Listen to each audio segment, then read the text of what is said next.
Good morning, everyone. Good afternoon, good evening. Good to see you all again here. I hope you enjoyed our kickoff of yesterday just as much as I did, and that you're ready now for today's and tomorrow's program. Actually, seeing all the intros yesterday made me realize, again, what a phenomenal group of women we have here together. Women from so many different parts of the world, all with incredibly interesting stories, and all in it to contribute their very best to the world around them. Looking at our theme of this symposium, A Brave New World, one could wonder if we are indeed after the type of world described in Huxley's novel back in 1932 already. Yet even though the norms around which that world is built, community, stability, even though those norms sound very inviting, I think that the lack of love, lack of free choice, lack of individuality, basically the lack of anything that makes us human in that type of world, doesn't make it the world I want to be in.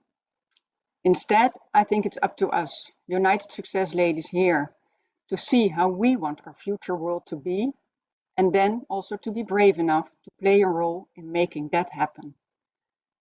Of course, it's way easier to discuss and chat about all this live during the symposiums as we're used to.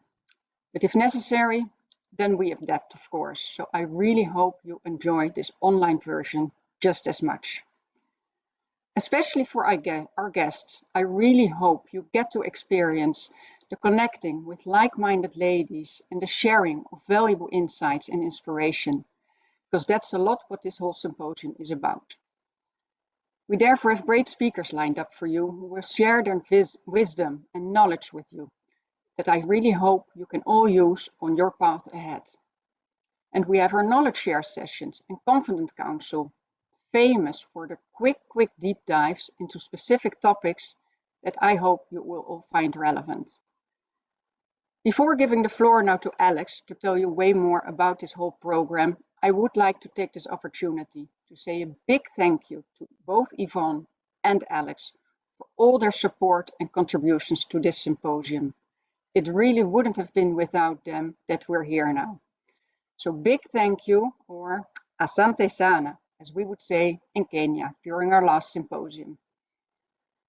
Also a big shout out to Kilowatt and Little Big, the firms facilitating this symposium. Thank you.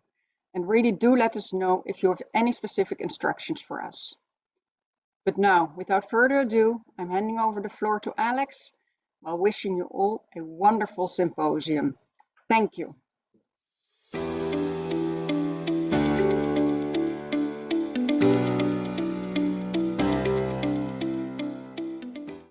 Hey everyone, really looking forward to today's chats. It's a bit of a change for me actually, because most of the time I'm talking about our technology, how our technology solves problems, and it's again very focused on the tech itself, which is obviously Darktrace. But today's conversation is going to be a bit of a massive step back from that, where we're going to be talking more around the industry as a whole. And how do we turn the tables on cybercrime? So it's going to be a good conversation, hopefully. Sounding a bit like Daffy Duck, so apologies. I think I've had probably a bit of COVID in the last week or so, but you're just going to have to bear with my squeaky little voice, and let's see how this goes along. So talking about turning the tables on cybercrime, I think it's probably worthwhile to take a bit of a step back and really talk about what's changed in the last couple of years, more specifically the last 5 years. So I've been in this industry for about 12, 13 odd years, as you can see by the receding hairline over here. And, I don't want to say that the technology space and security was immature. Maybe it was immature to a certain extent, but the reality is that the threat wasn't that prevalent. Is probably the right word, as it probably is today. And what really shifted things in the last 5 years dramatically was really one word, and that was money. So the financial incentive to cybercrime has exponentially grown since 2017, and that's very specifically to one event, and that's WannaCry. WannaCry, as a lot of us probably heard in the news going back 2017, was the first time that cyber attackers really found a way to monetize their cyber attacks with the use of ransomware. So the majority of cyber attacks we see today typically relate or result in a ransomware of some sort. And the simple reason for that is it married two very specific disruptive technologies together, and that was cryptocurrency and ransomware and malware. You put the two together and you suddenly had the ability for an attacker to receive money in a safe way, and you could do things incredibly quickly. And that's really what has moved the shift and really moved the needle in the last 5 years. And just to put some numbers to that, is back in 2019, they said that they believe the cybercrime industry as a whole was worth about $6 trillion, which by, again, putting that into a relevant scale, is it would have been the third largest economy in the world after the US and China. That's the scale of how big this industry's become. That was in 2019. They're expecting by 2025 it's going to be worth about $10 trillion. So we're not talking about small numbers here. And one of the reasons why this threat landscape has changed, not just because of the monetization, but also the speed in which attackers can get into our environments. So if we take a big step back, is that you need a very sophisticated skill set to gain entry into an environment, to sit there quietly, learn the infrastructure, learn where the value sits within an organization, and then attempt to extract the information or the money or whatever it is that you're after in order to actually basically have a successful attack. You needed a high level of sophistication and skill in order to do that, and also time, because these things typically took weeks, months, even years in some cases in order to execute on the attack vectors. And like anything, time, effort, skill, there's a very small base of people that were able to actually execute attacks on that scale. But ransomware threw that all out the window. You've even got sort of ransomware as a service type operators now in the dark web, where essentially you as a half decent IT guy, you don't need coding skills, you don't need development skills, you don't even have to know a hell of a lot, and you can make use of these services ultimately to execute attacks. So the scale of the industry and the sophistication of the industry has really moved the needle and moved the needle upwards. So that's the first fundamental as to what's really changed. The second thing is that, and I kind of touched on, alluded to it, is this concept of persistence versus speed. So previously it was always around having a persistence in an environment. Now it's moved to the quicker we can do things, the more money we can make, and the more easily we're going to evade defenses in an organization. So really you've seen that combination of a few of those vectors coming together. And this is now where we're starting to get into how do we turn the tables. But before we do that, we need to understand the flawed assumptions that we are making as defenders, right? And there are a few things that we're really getting wrong. So the first one is that we are using the historic data to predict the future of what we're going to see. And that's a really important point, is that we are looking to the past to predict the future.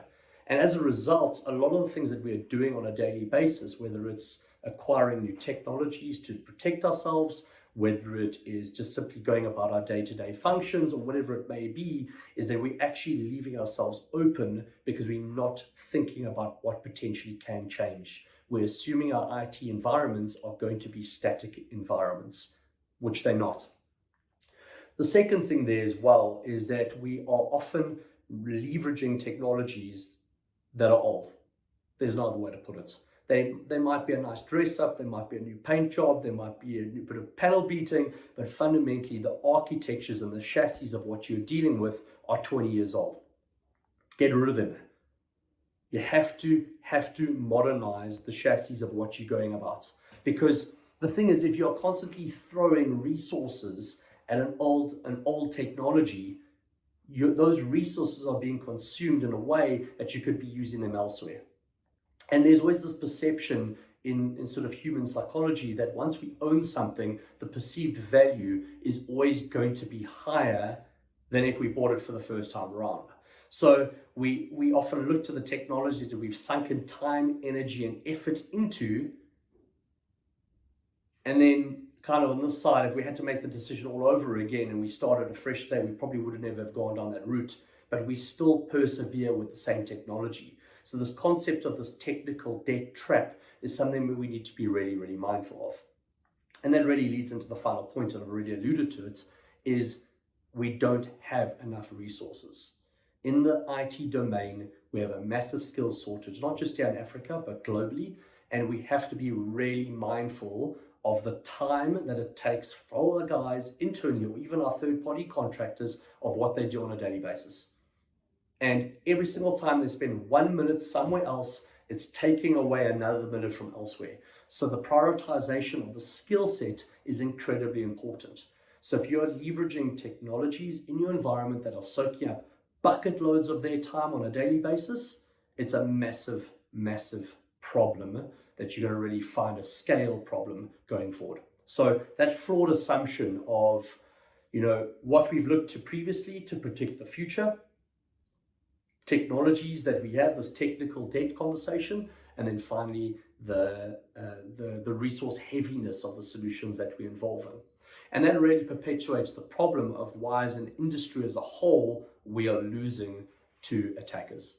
And we are losing to attackers because we're ignoring the basics. And we're ignoring the basics because of the previous things that I've mentioned, is our guys are sucked up too heavily into doing operating technologies that are taking too much damn time. And as a result, we're not actually looking at the basics on our environments. We are leaving gaping holes in our infrastructure that we just never thought to close because no one's looking. So we're ignoring the basics. We have to do the fundamentals, patching, making sure our firewall rules are up to date, making sure the software you're using is up to scratch, etc., etc., etc. The real 101s of IT. The second point is we're also taking too long to implement new technologies in our environments, and that includes acquiring new technologies. We have the benefit of working with 200, 300, 400 different organizations on a daily basis. And the thing that really differentiates those that are succeeding and those are failing is often the time it takes to initiate projects or to do things, right?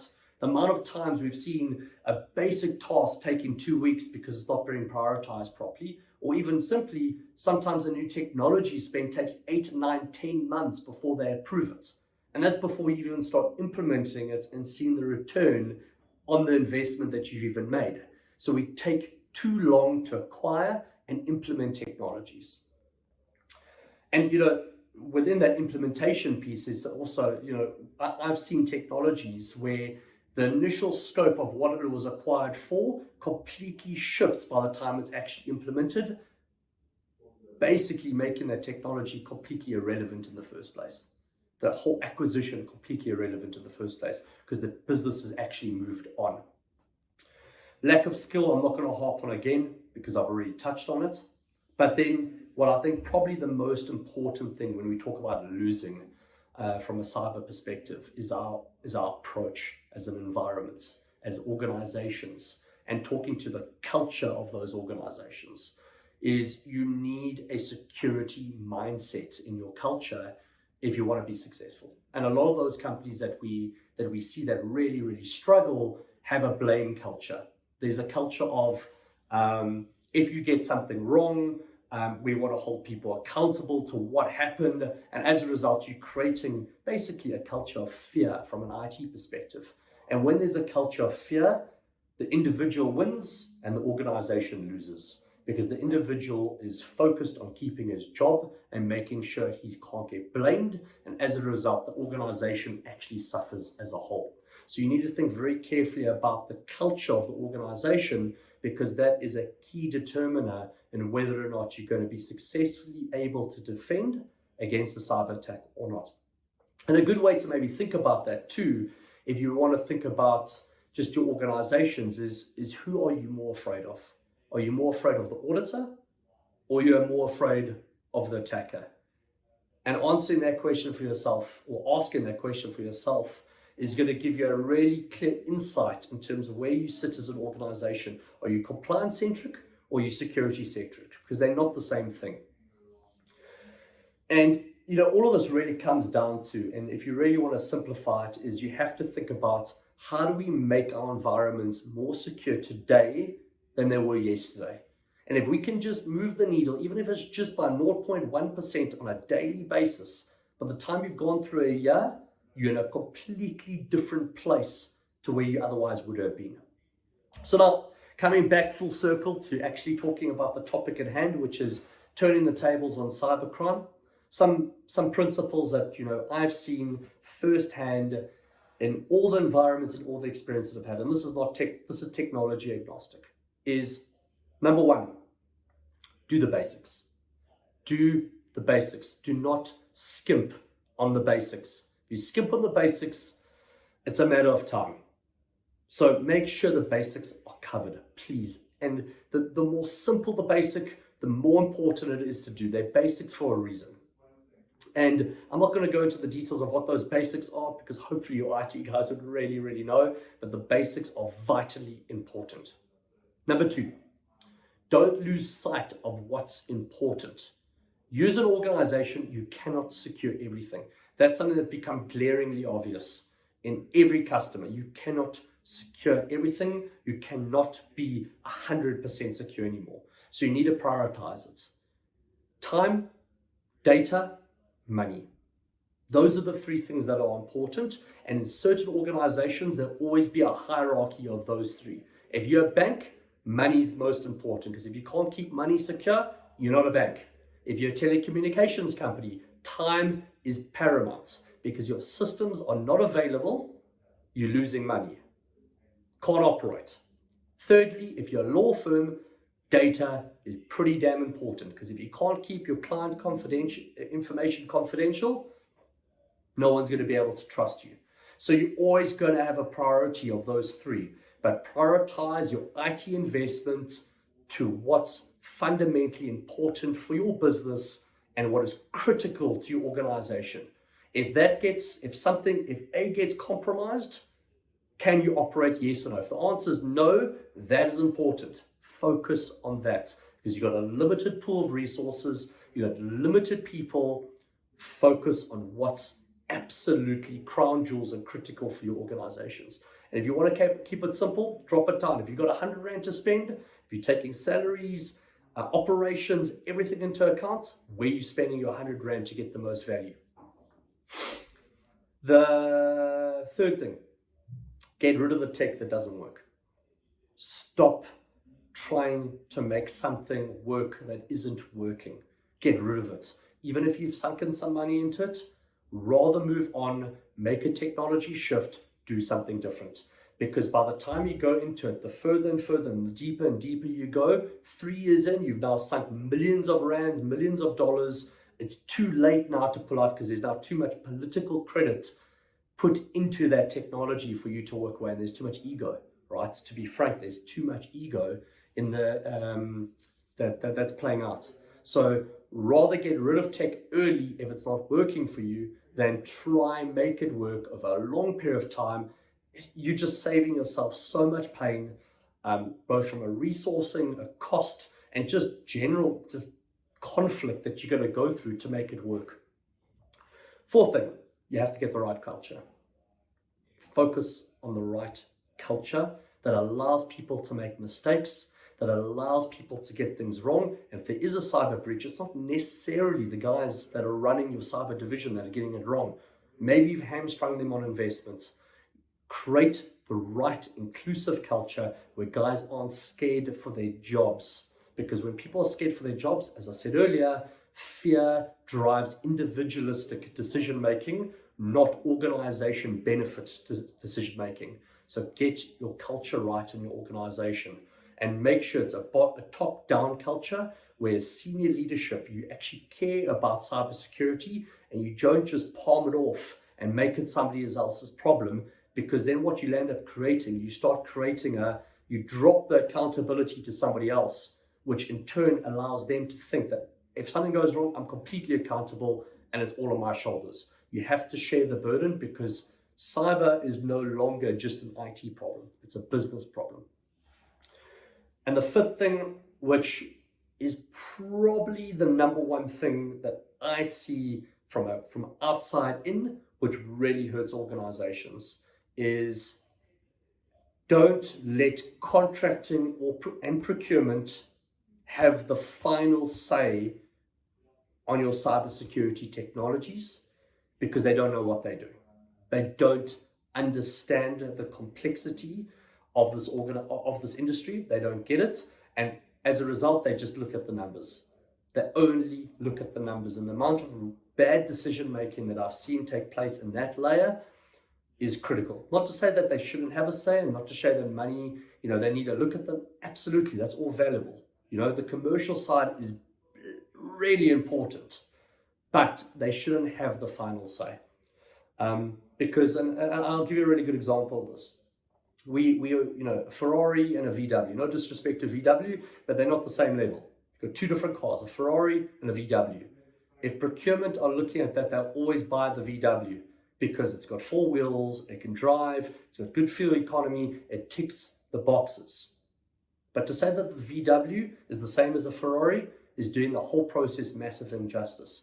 And if you only allow procurement to make the decision, they'll always take the VW over the Ferrari. But the Ferrari is maybe what you need. Maybe the VW is what you need, but there has to be a weighting in that process because procurement people simply do not have the technical competency to understand the nuances of what they're actually buying. And as a result, they default to what they only know, and that is pricing and how they can get the best possible deal. So there's 5 practical things that I would say, but that's how I would turn the tables on cybercrime. Is understand the problem, really immerse yourself in the problem, understand what's important to your organizations, change the culture, and do the basics. A nice little, I guess, wrap up there. All right, so I guess there's a few questions coming through, so we can cover off 1 or 2 of those questions, and then we can wrap up. And I'm kind of already running out of time. What is the first thing that people should do when they feel that they've been attacked? I'd say the best first action of all of them, there's a few, but the very, very first action is, I would say, every single administrative account or privileged account, as they're often referred to, is change the password. First step, always. Don't go do organizational-wide password changes. Most of the business users, there is no value. Go change the privilege and the admin accounts of everyone in the organization that has that type of access. The second thing is then also let your partners and your vendors know, because it's important. Because if the guys that you've invested tech in, if they don't know that you have an issue, they can't help you. 2 points. Maybe not the first, but certainly 2. What do you think is the biggest thing that people tend to ignore until something happens and then they realize that they've been foolish when they are being attacked? I would say it's less about, again, you can tie it back to some of the basics. That's more at an IT level though, where IT guys are so busy running around doing all the fancy cool stuff that they forget to do basic patch management on the servers.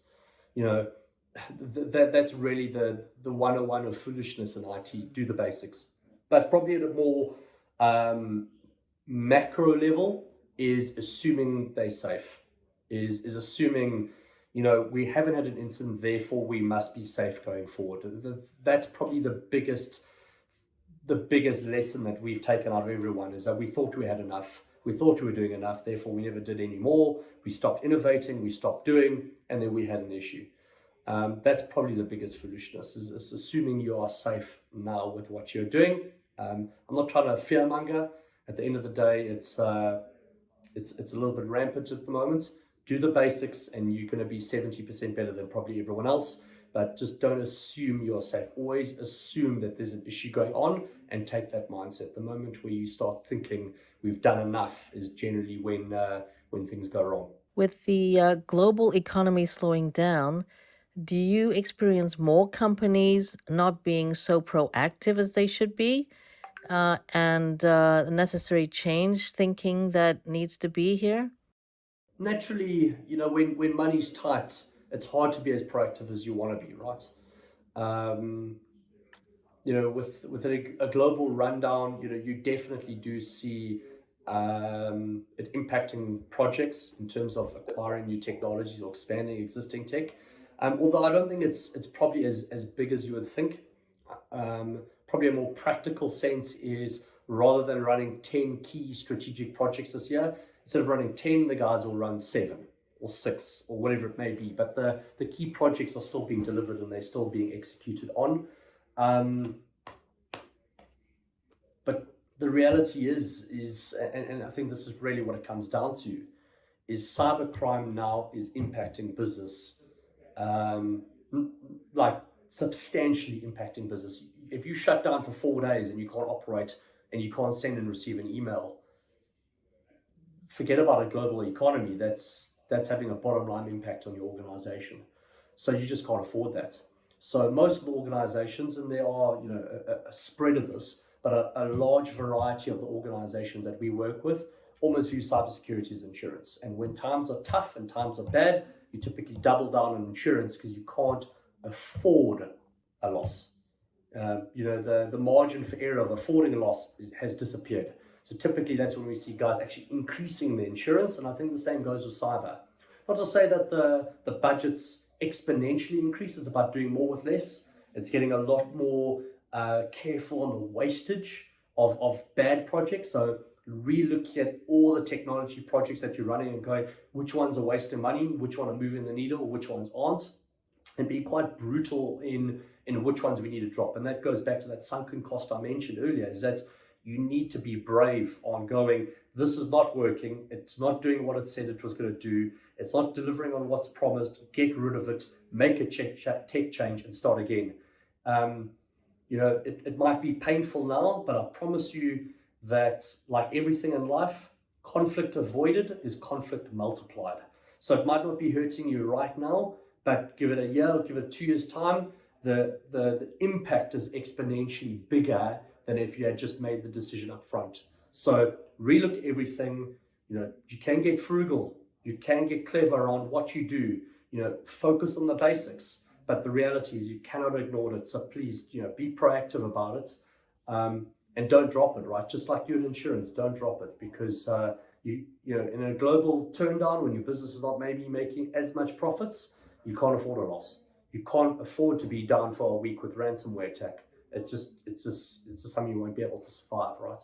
And a lot of the time, cyber insurance doesn't cover it either. The amount of T's and C's in that paperwork is obscene. So the number one lesson out of this whole thing, just do the basics and do them effectively, and make sure that you're building the right culture, that your IT guys feel empowered and enabled, as opposed to the naughty children in the corner that are accountable but don't actually have the strings to do anything about it.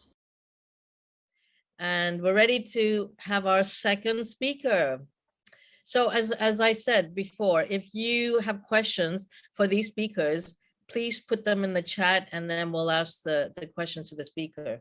But Karin will be live. Is that true, Yvonne? I think Karin is going to be live. Yes, so you can ask Karin is live and Analise is live. So it means the audience can ask the questions on the chat and you can read them.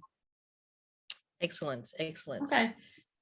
All right, so it is really my pleasure to introduce our second speaker, Karin Kiesl. Is that how you say Kiesl? Developing successful brands and products from good ideas is Karin's core passion. Her natural affinity with creative lateral thinking, together with the right amount of pragmatism and strength in implementation, facilitates the success of her company, Facts and Stories. It offers customized expert workshop and learning experience concepts and implementation based on these 3 pillar principle. The combination of innovation and pragmatic consumer research, consumer-centric innovation development, and strategic storytelling is what makes the work so unique. I've had the pleasure of joining one of Karin's sessions on storytelling, and it was fascinating. So those of you who want to join her deeper dive, she's also doing that later today and tomorrow. So let's give a warm welcome to Karin.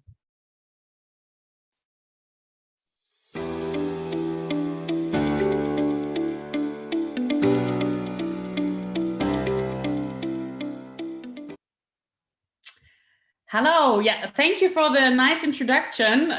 When I listened to it, I thought like, oh, that's so super complicated. Maybe so I take the time and summarize it in one word. So what I'm doing is, so I'm based in Hamburg.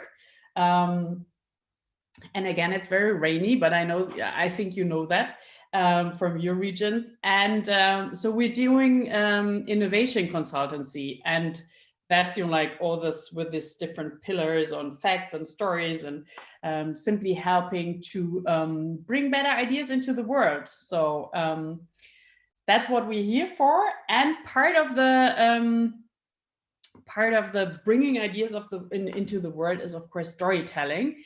So I already had a session with a few of you, and then there was the idea that we make it now today to your symposium. What I brought you is now that I will guide you a little bit through the idea on how to build your own story bank as a leader, as a company owner, as an entrepreneur.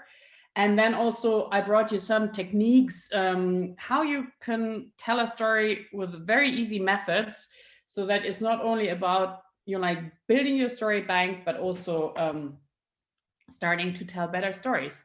So I will share my presentation with you now. So can everybody see the presentation? Yes. Yes. Wonderful. So why storytelling? And as I said, my background is in theory, I'm a researcher. I was long in strategic marketing. So storytelling was never really, how we say, the core of my passion or of my business. But then, you know, like there was this moment where I realized that if you use storytelling, that's the most powerful tool you have to bring your ideas to the world. So no matter if you want to guide your colleagues through your like changes or whatever, everything goes better with a pinch of story. This is why, you know, like I dedicated then some really intensive time and understand better how we can use storytelling in a business context to just, you know, to be more successful and bring our ideas to the world. So why is storytelling such an efficient tool for humankind? Well, very easy. Everybody who has ever seen a Hollywood movie and started to cry already has this experience, because if you consume a story, or if a person tells you the story, a lot of things happen in your brain. So you can, you're like, if you do a brain scan and you tell a person simply facts, or if you're like, if you tell the story, the facts with a story, you see that you're like the brain is much more active, you're like much more regions are working, and that means you're like you will have always the best possible attention of your audience. Then also you're like, if you tell a story to a person, he immediately likes you better, because he has the feeling, or the person has the feeling that you already share some experience together. So storytelling also creates connection and creates groups. And of course, you're like, it's also mirroring, you're like, if you look again in the brain, you're like the same regions are active from the storyteller and the story listener. So you have also a little bit of always the feeling, this is also kind of my story if somebody tells you a story. This is why it makes it so powerful. Our brain is really wired for stories, and this is, you know, like the shortcut for so many things if you want to tell a story. And very often people ask me, yeah, but can you tell me the return of investment? Why should I invest in my storytelling skills? It's very easy. I mean, most of the time we are talking, no matter if it's personal, via social media or whatever, there's a lot of communication in our daily life. We're not standing on the field harvesting corn. No, we're most of us are mainly the whole day talking and communicating. And if we can make that a little bit better, then of course, and more engaging and more precise, then of course you would have a big return of investment without even buying a machine or heavy investments. Then the question is always, yeah, like, can I put a price tag on storytelling? Because storytelling, of course, is also always a little bit like, it's fairy tales, it's nice to have. Is that really something where you can put a price tag on? Yes, you can. There was a wonderful experiment of a guy who purchased for $800, he purchased 20 knickknacks on eBay, like, for example, this fish spoon. And then, like, he was just writing a story about all these funny things nobody really needs, and was measuring how much more people would pay for the fish spoons, etc. And he invested something like $800, and like at the end he got something like $8,000, because he wanted to do the exercise on like, how can you measure the value of stories.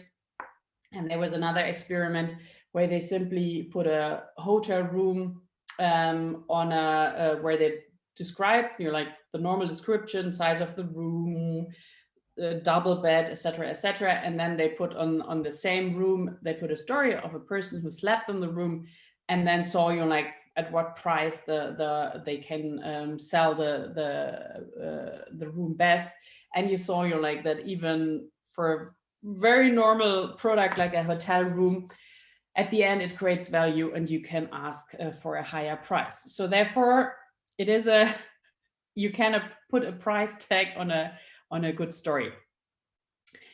Where can you use storytelling? Of course, like not only for marketing. At the end, like once people are getting into the storytelling mode, they realize that everything goes better with a pinch of story. I mean, if you want to talk about the vision about your company, that of course like a story helps. If you want to explain how was your company founded, and what's your origin, of course like there a story helps. But also to create, for example, belonging and make people understand what kind of company is it they're joining now. And this is of course at the moment especially relevant, as like a lot of people were onboarded on the computer and cannot grab the culture of the company. That of course like can be easier communicated and transported with stories. So at the end, like story, everything goes better with a pinch of story. And once you start also to think about like, how can I tell now my product in a story? How can I tell the story about like the last event in a story? Then you realize like at the end you can tell everything in a good story. So what we want to do now with you is, first I would invite you to think about how to build your own story bank. What is a story bank? For me, it's like to think a little bit about what kind of stories you would need through navigating or to navigate through your daily work, through your daily business environment, and then also think about how can we tell the stories right. So first finding the right stories and then telling the stories right. So how do I find stories worth telling? Because very often people tell me, yeah, but it's so complicated and only Apple has this garage stories and I don't have these stories. I mean, I just founded my company because I was fed up of my former job and stuff like that. But the more you think, I mean, at the end, I think everybody has hundreds of great stories. It's just about harvesting them and thinking about, like, what is maybe the story worth sharing about me and my company. So how do you find them? You can create a story bank for yourself, in the meaning thinking about your whole why. I mean, like, even if you founded your company because you were bored at your former job, at the end there was a reason why it ended exactly in that company you're working today. So you're like stories about your why. What is your passion? What is your belief system? And of course, stories as a leader or as a team leader, or maybe you as an organization. And then of course, there are always stories about the topic you want to talk about, whether it's a product, whether it's your new hotel, a new launch, or whatever. So there's also, of course, the topic you want to talk about is also always the source of possible stories.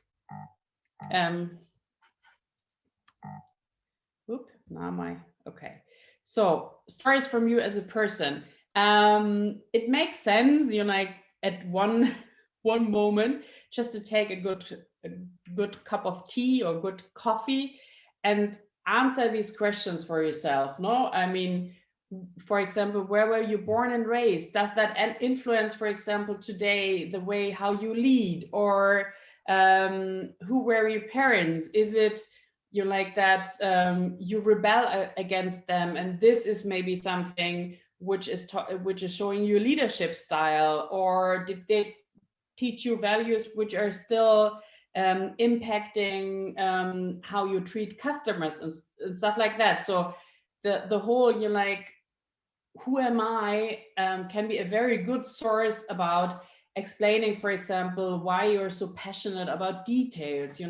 Have you been, for example, a kid who was always love to do tiny miniature bricolage or whatever, and this is maybe then the story why today you also love to put always the last, or every parcel which goes out of your shop, that you always put the last details on it. So you're just trying to connect your origin with what you're doing today. So that's you will get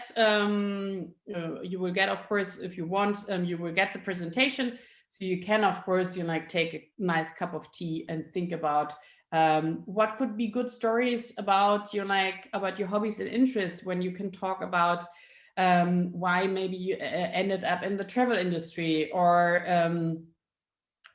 what is maybe the biggest risk you have taken, what have you learned about it, and what was the impact, for example, about how you deal with customers of today. So that could be one very valuable source.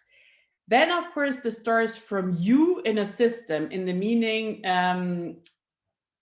maybe the you as a company and the origin, or the stories about your values. Why don't you work with certain industry? For example, why don't you work with cigarettes and I don't know, weapons? Then of course the whole stories about your vision, and I think that's a very important one, because the whole why did you start, and what was your vision on how do you want to impact the world with your business? If you can communicate that with a strong stories, then of course it would be much easier for your employees, for example, to understand what kind of company are we working for, what's our common goal, where we all heading to. And then stories, of course, about change. I think we all have now tons of stories for change during Corona.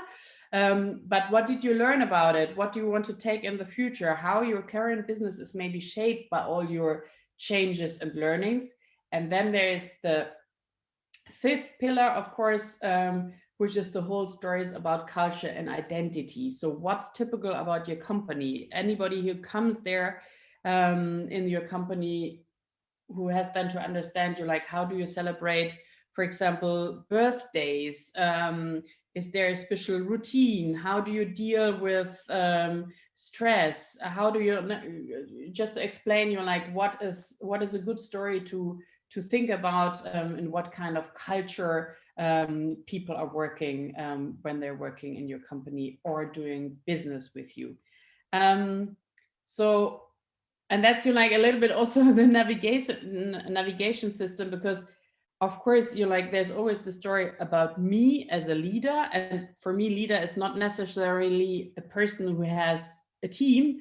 A leader is also for me a person who pushes an idea, who has the leadership of a project, or has the leadership, or is taking the leadership to bring an idea into the world. So the whole concept of me leading something, you would have this different pockets of stories, no? You're like, what is my origin?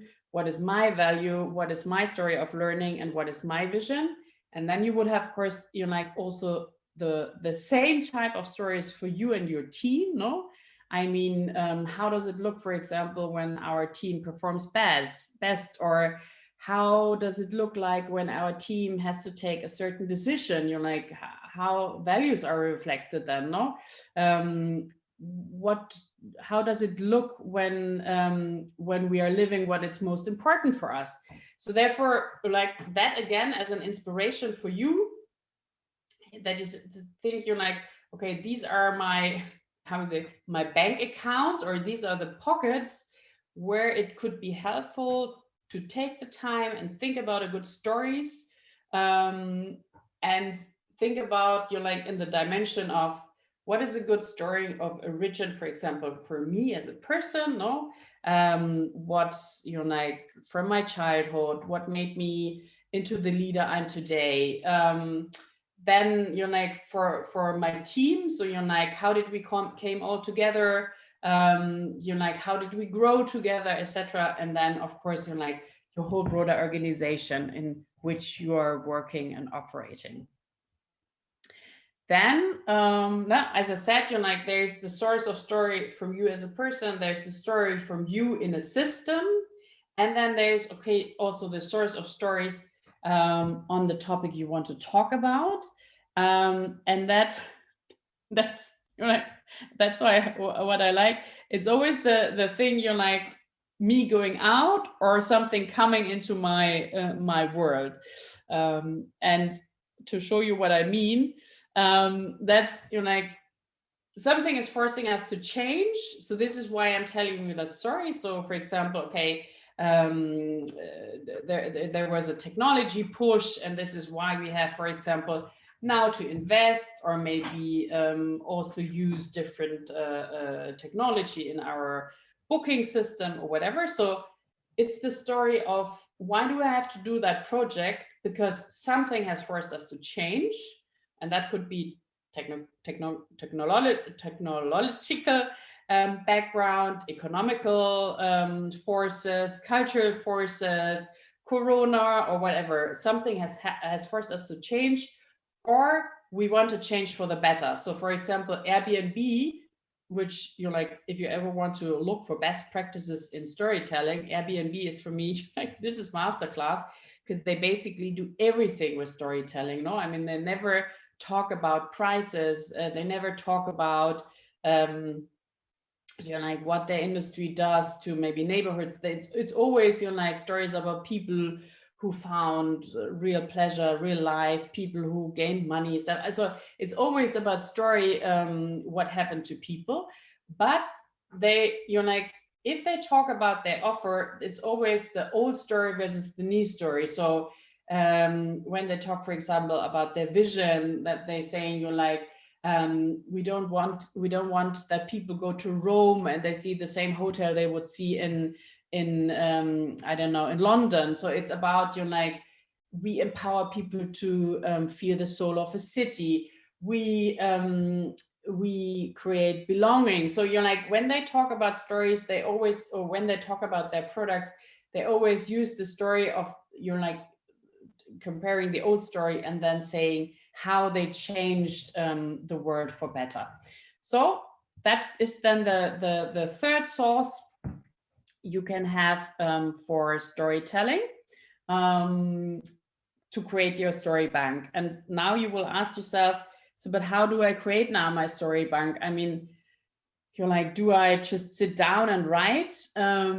Yes, that could be, of course, an option, that you just, you know, like, you saw that there are a few questions you could answer to yourself, but at the end, it's really, I mean, at the end, you like, this whole storytelling and finding your stories is also listen to yourself. For example, if you talk to other people and you see, you know, like, what resonated with you, and maybe what kind of variation you were talking to people when they were asking, why did you start the company?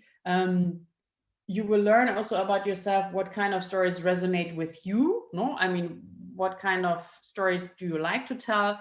and what kind of stories you feel a little bit, they're maybe over the top or they're not authentic and whatever. So it's, you know, like about finding the signature stories, in the meaning stories you really like and stories which really belong to you, and you like try to cluster them a little bit, that whenever you want to talk, whenever you want to tell a story, that you have them already in your story bank, and don't always have to start your thinking engine again. So that was the first part for you, how to create a story bank. And then I would come now to what kind of easy storytelling methods you could apply if you want to bring then out your stories to the world. Yeah? Good. Any questions in the meantime so far? Okay, good. Here comes now your method library. So how can you tell your stories? And you like, there are tons of, and you like, if you're into storytelling a little bit, there's of course the hero's journey, etc. But I brought you now some methods which are very easy to remember and very easy to apply. So if you have a topic, for example, you want to talk now in social media or in your next marketing pitch, or if you want to talk, you know, like if you want to explain your product to investor or whatever, these are now 5 pitches you could use, or 5 methodologies, sorry, you could use to make out of facts or maybe out of a description, very easy, a good story. So I will start with the easiest one, and that's of course the 3-act structure.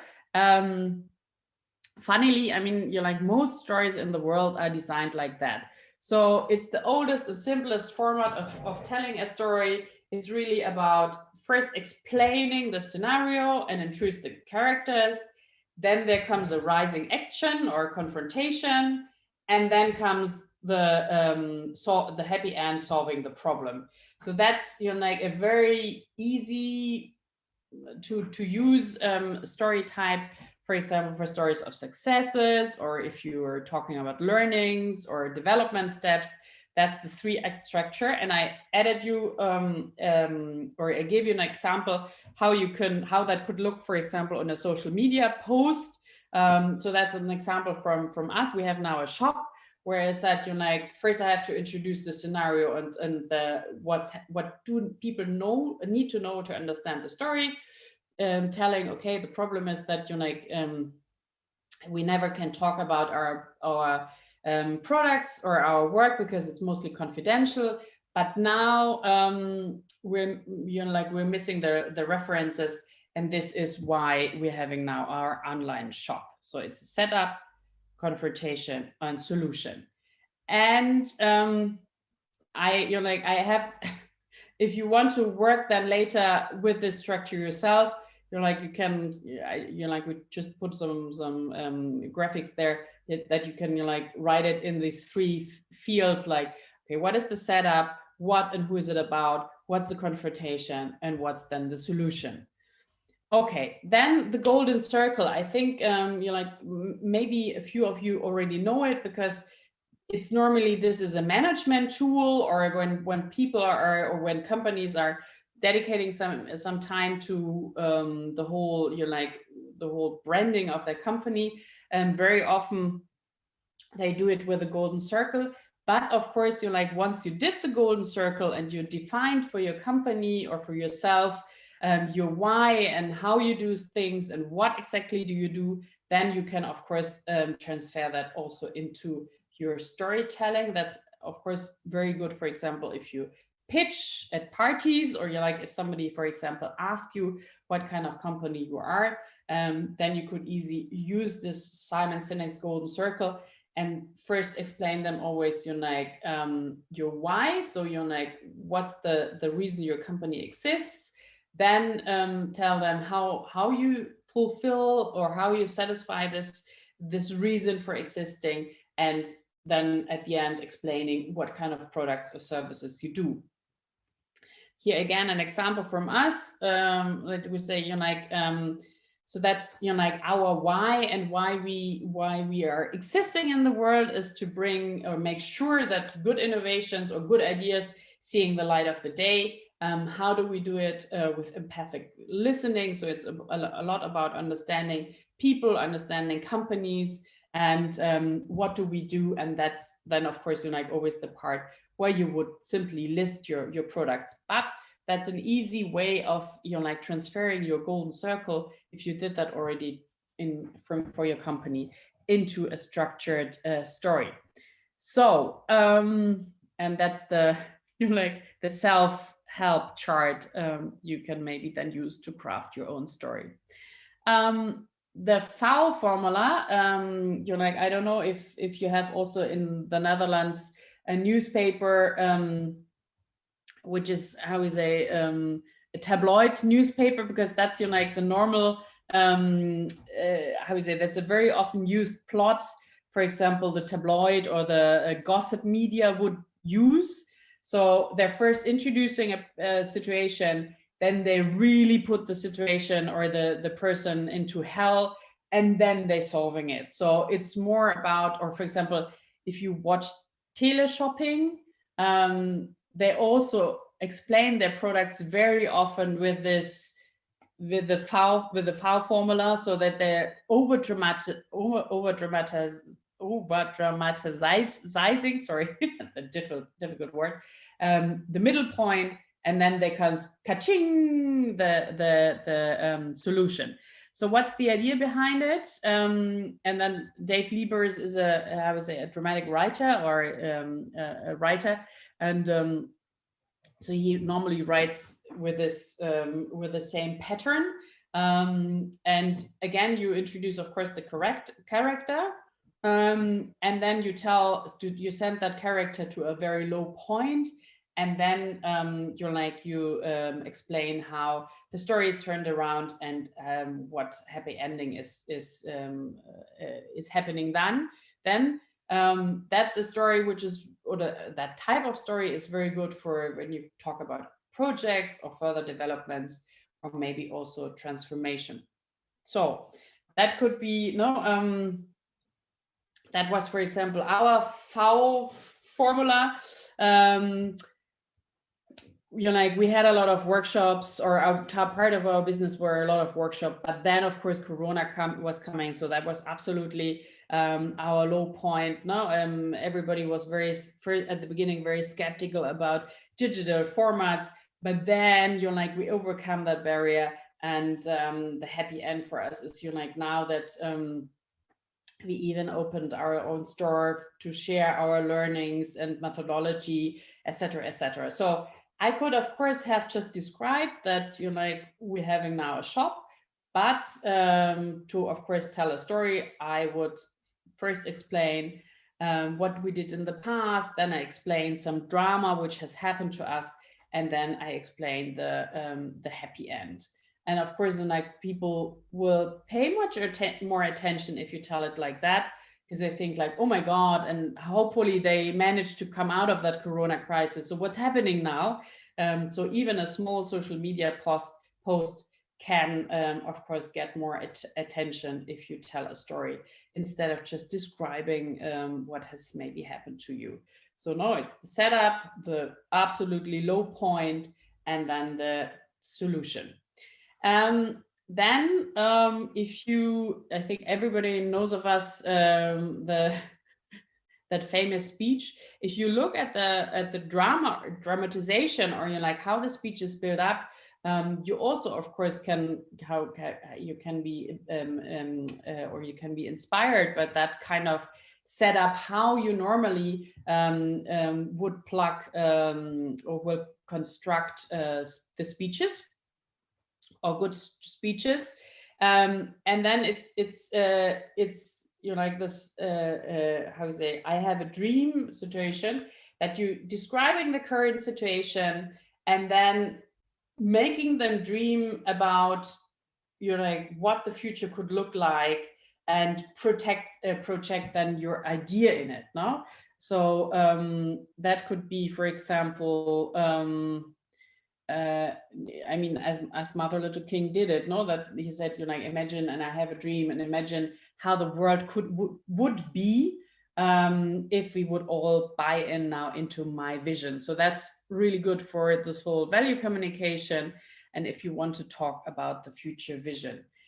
So Nancy Duarte is also, she has a lot of books about storytelling. She's a specialist in storytelling with data. So if you're into that topic, she's a really good reference, but she analyzed all the important speeches and came up afterwards with this structure. So again, you know, like that's, for example, a short story from us. It's a little bit or for me, that's the story how I realized how important innovation stories are, because I was, you know, like at that time witnessing when there was a very bad decision taking, because there was a American internet, or I was working at that time at an American internet provider, and they decided that music download is not a business at all. And I realized, you know, like the way how they explained the innovation, that it was so non-visionary and not inviting to dream, that at the end they took the whole disastrous decision to not go into music download.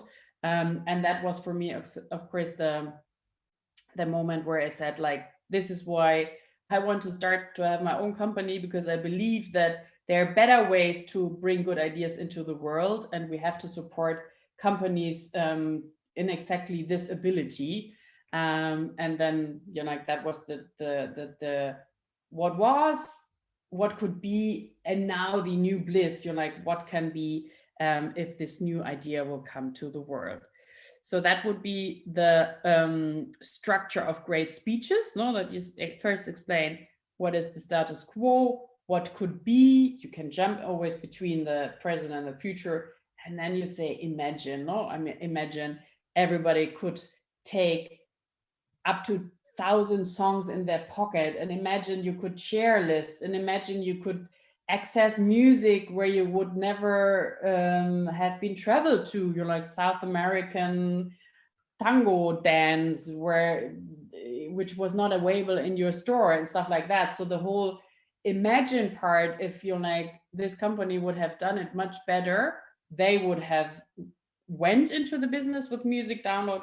But there it was like how they explained it, you're like, it was not a wonderful future. It was more a threat to the industry, and that people will always stick to the physical CD experience, etc., etc.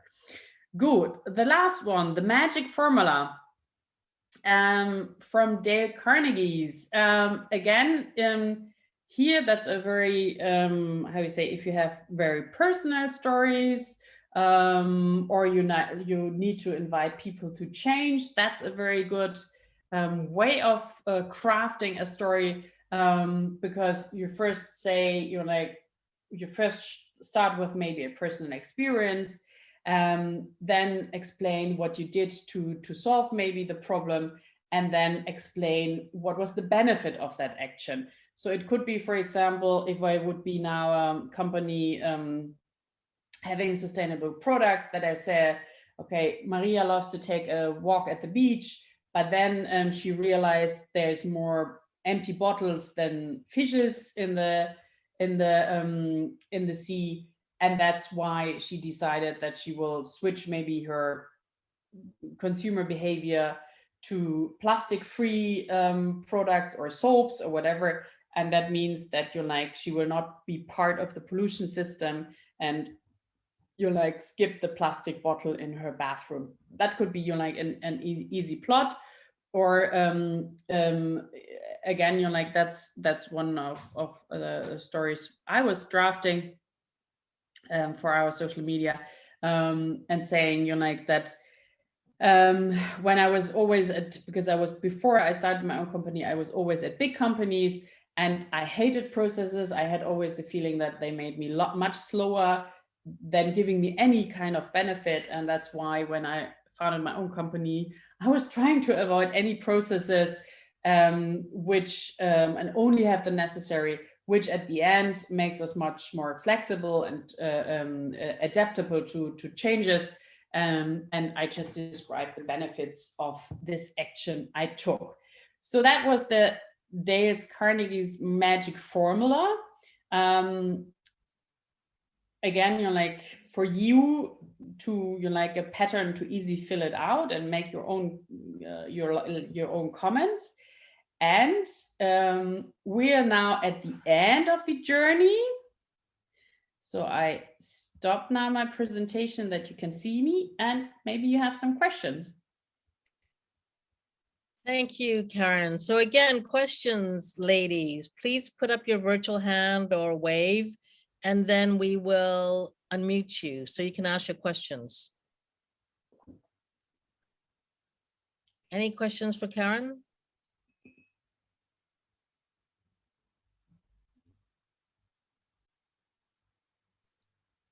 Okay. Yeah. Oh, wait, Nana has one. Nana.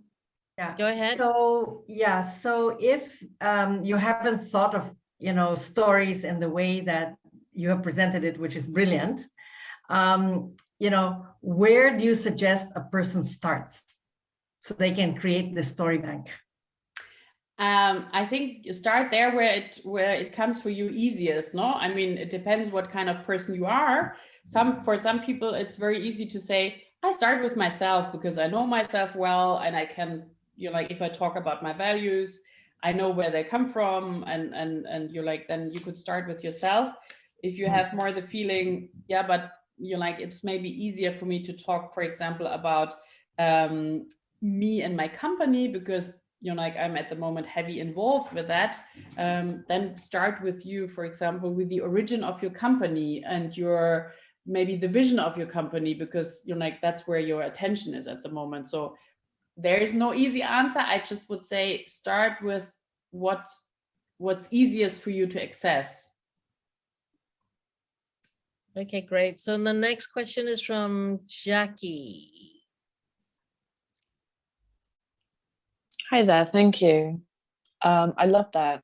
And I feel I've been working on, if that's the right thing, on my how to explain what I do in the world. And I'm clearly, I mean, I help people cut through their noise in their mind or overthinking. And I think in this particular space, I've somewhat overthought it. I found it quite challenging, and I've sort of pivoting from being in corporate to working for myself. It's fine. Yeah. I can see it in others. I can do it for someone else. But when I'm talking about myself, it's probably a bit of an identity thing, and certain things that aren't necessarily easy to put into language. I mean, genuinely. I mean, Nana's, maybe you've just answered for Nana how to start. I'm actually wondering if do you work with small businesses or mainly like massive corporates? I'm thinking, gosh, I want to talk to you. Can you help me? But so what is my question? So yeah, literally that is a question. Do you work with small businesses or are you working with massive corporates? And then sort of to cut through all that and sort of trying too hard perhaps to make something that's simple for other people, is there a way that you would suggest to land on something to get there quicker, if that makes sense? As the first your question was whether we work with corporate or smaller companies. For innovation, it's mostly with bigger companies because they're need more, or there's heavier push. But if we work, for example, only for the topic of finding your company story or stuff like that, we also work with smaller companies, no? Because even if you're a one-person company, you still need a good story. And your second question was, so how do you land, or how do you start then? And I always recommend to start to create a story tandem. So, and that's maybe also the charm about you now being all in this room. Just choose somebody you're feeling comfortable with, and choose somebody who's maybe in the same area or sharing something in common, and start to create a story tandem, no? Because this whole process of starting to explain or starting to tell your story to another person, giving them and then becoming feedback, etc. starting your thinking and starting to craft your story, I would just simply ask a nice person to start a story tandem and work with them, because it's, you know, like, it's like learning a new language. So you can, how is it, you can learn that together and become every time better when you work together on your story. Okay, great. So you mean almost find a buddy or a partner and literally voice it? Like, voice it and then just get feedback and just almost practice telling the story and crafting it whilst like it live. And then you like, that sounds good. And if for the other person, if you tell the story, then, you know, giving the feedback and say, hey, you know what, at that moment you were totally passionate, and obviously that, you know, like, that was more a moment which was resonating with you than the other part. So you're like, really give him feedback and say, hey, that was a good moment, that's why you catched my attention, and you like keep on prototyping your story in your story partner tandem. Perfect. Thank you. You just sparked something in me, so thank you for that. Appreciate it. Great. And now we have a question from Chantal. Go ahead, Chantal. Yeah, hi. Well, firstly, excellent presentation. It's the second time that I am listening to you, and I love the structured way in which you're bringing this. What I have experienced when we're talking about storytelling is that lots of people are really afraid of kickstarting it, spending the time of telling their own story, getting in touch with themselves and getting the information going. So I was wondering if you have experienced prompts or tools that help people kind of jump over that fear. I know to myself, I either use a question, so I place the question and then I start writing, or I give myself permission to take 3 pages and just say, it doesn't matter what comes on the page, just start telling a story, and then later on you go better. But you're so structured that I would really be interested in what you're using or how you've helped clients. So I think, you know, like in the first session we have been together, I think we already did that warm up exercise, which is one of my favorite exercises, because everybody is able to do that. And you like, even in a very formal, I mean, even if you would do it now with your, how to say, bank consultant, he still could do that. Is, you know, like this, and I can share them with you, these 4 questions. Know the backstory. So where do you come from? On which shoulders are you standing? What makes you curious? And what's the biggest riddle in life you're trying to solve? And that is I use that also very often if there is a new group and they just should get to know to each other and stuff like that, because with these 4 questions, you have already answered so many, how is it, stories you need maybe afterwards in your professional life, no? Where do I come from? This whole, you know, like, what was it? Was it a very cosmopolitan city? Was it rural? Do I love nature? Do I love to be in a group of people and stuff like that? No, I mean, you're like, that's now an intercultural thing, because normally the question is, who are your parents? But I know that you're like, not everybody has the best relationship to their parents. This is why I changed it now on which shoulders are you standing?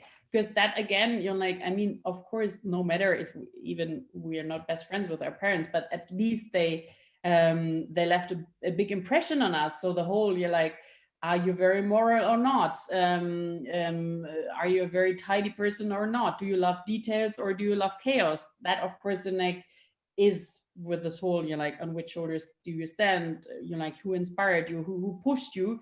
And what is still present in your way of leading, in your way of doing business? Yeah, then there was the question, which was the third question. So what makes you curious in life, and what's the big riddle you're trying to solve? So this whole, you're like, what is driving me? What gives me passion? And what's the biggest riddle you're trying to solve in life? That's, of course, a question about vision and, you're like, purpose. So what is motivating me? So you're like, with this simple 4 question, you have already a lot solved in your for your story bank. And then it's also worth thinking about your signature stories. For example, if you think about your whole life, you're like, what is the story, for example, your parents told you many times? No, you're like, when you get lost in the super mall, or you're like, what's the signature story? And you're like, what does it mean now for you in your whole, how you navigate life?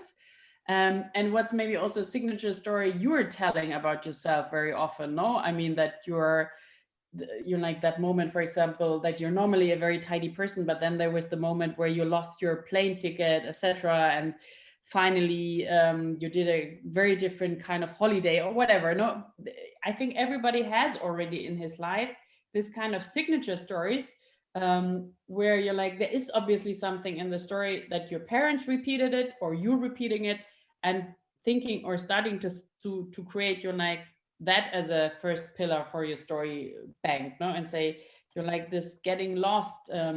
What was it? Is it because funnily, that's my signature stories. My parents lost me all the time on ships, and I was constantly falling in dwells and rivers and stuff like that.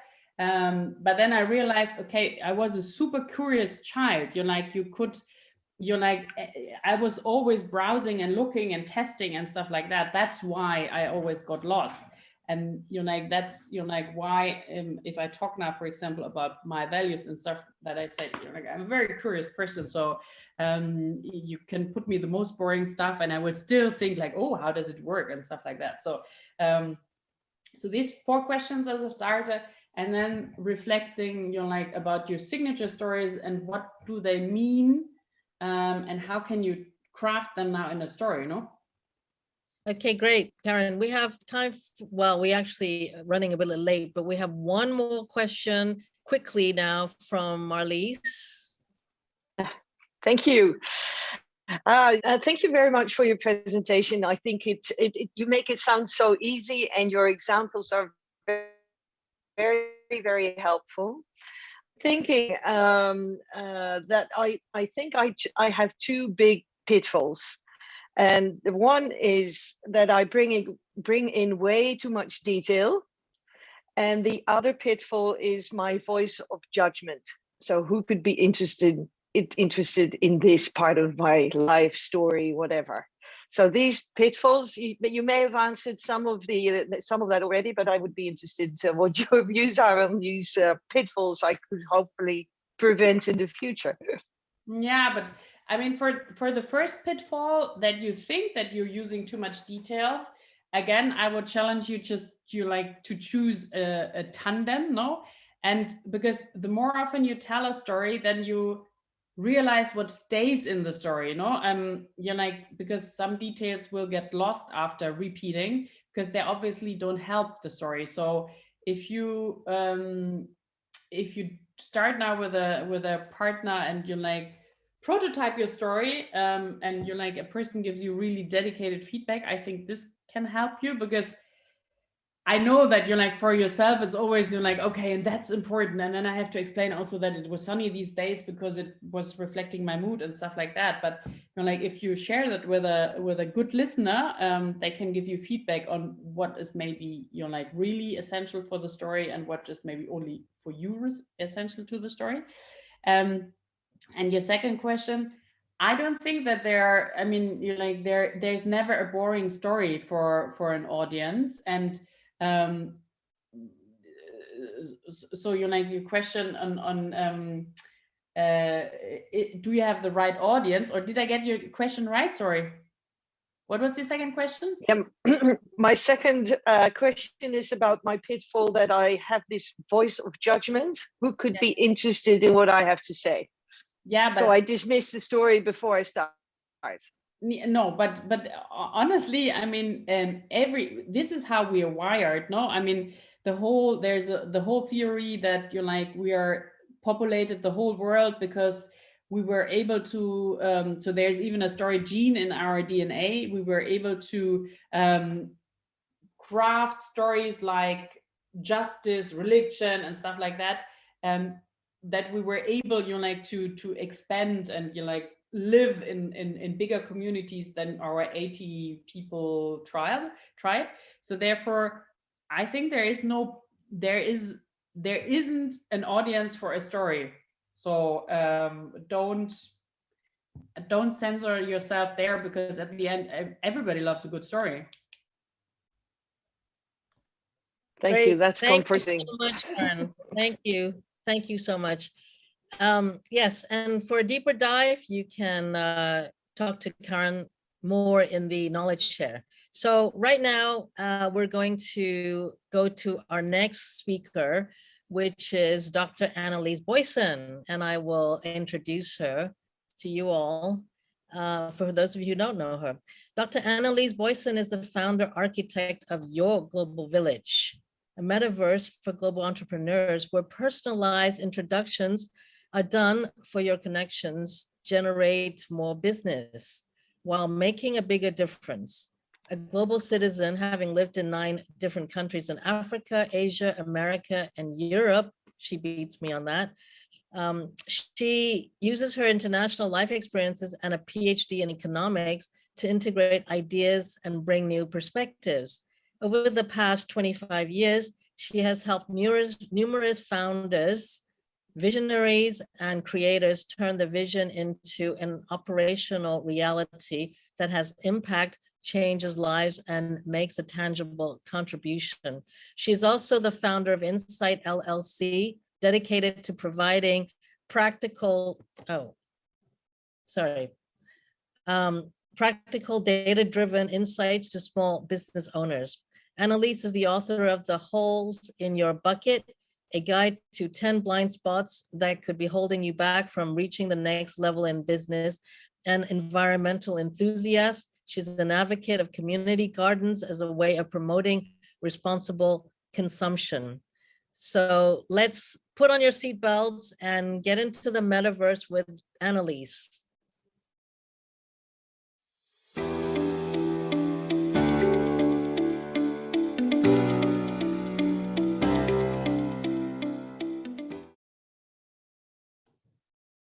Hello, everybody. Let me see. Yes, I am on. It is so good to see all of you again. It's been a while, but it's really great to be back with you today. So thank you so much for this invitation. So let me just get my slides up, and there we go. All right. So I think you'll agree with me that while a lot of things look and feel as if they've returned to normal, things really aren't the same as they were before. And the world that we left before COVID has changed fundamentally over the past 2 years.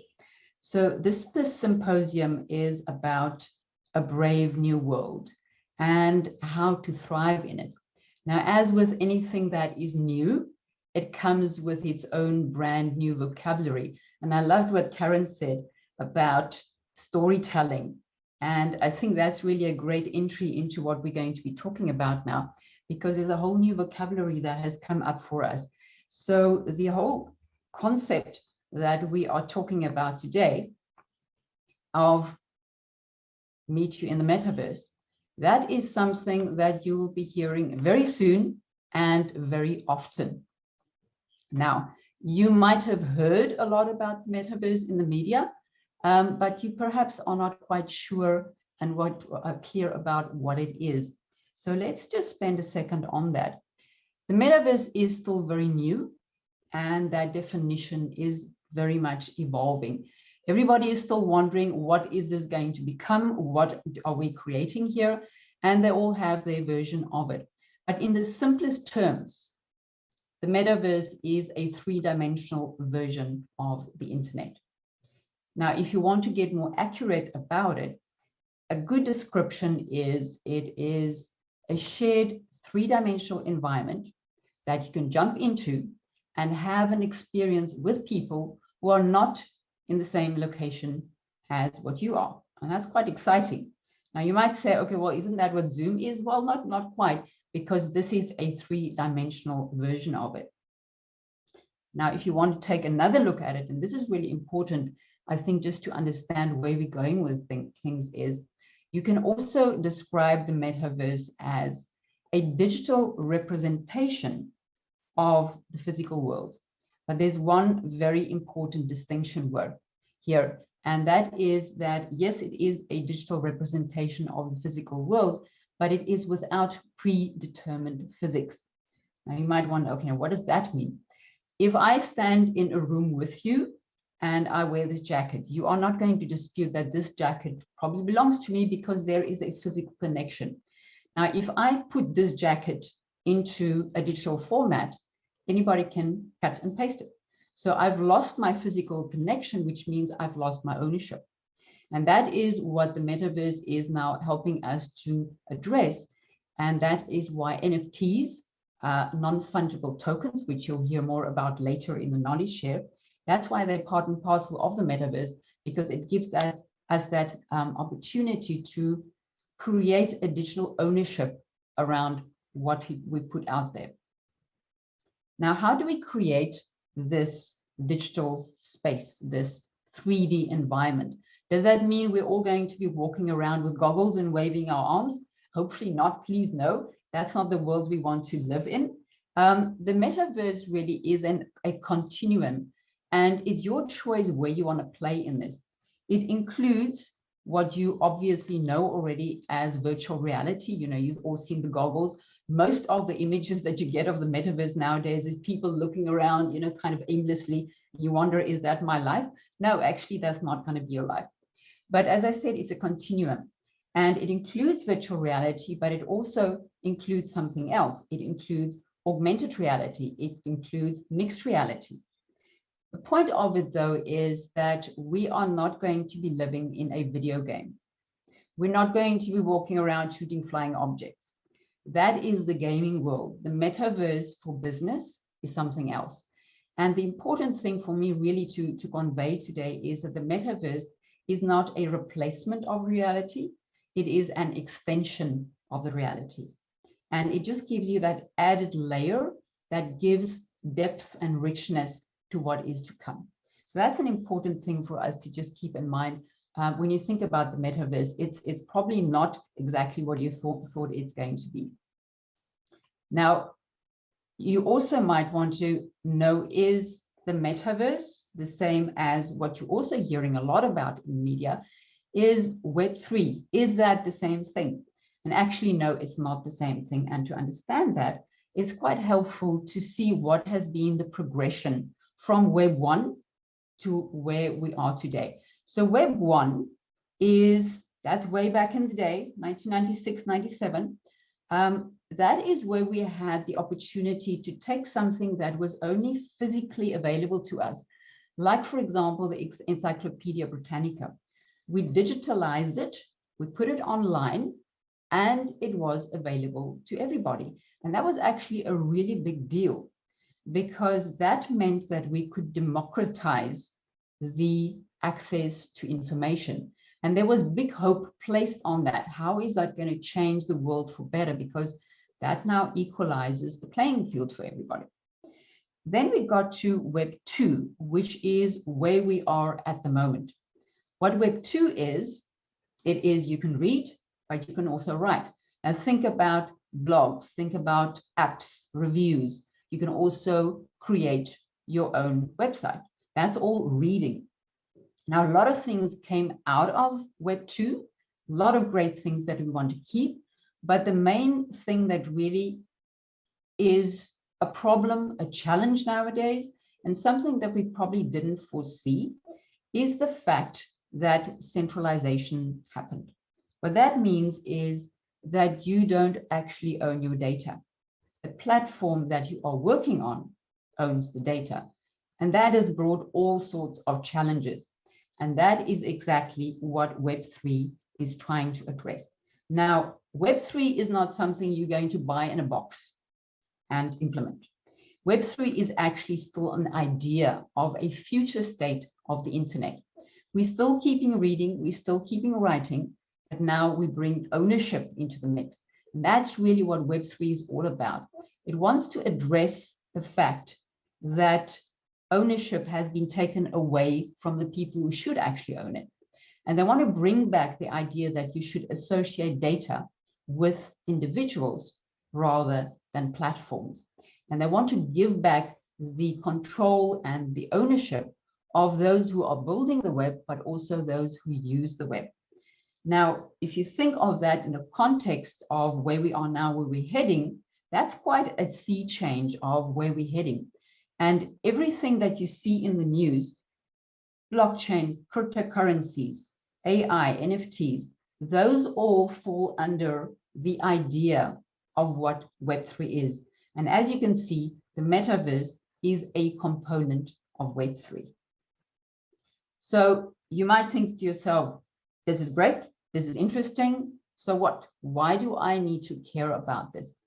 And I think there are 3 very good reasons for you to care about it. The one we'll find in the past, the other one we're going to find in the future, and the one you're going to find right now where we are at the moment.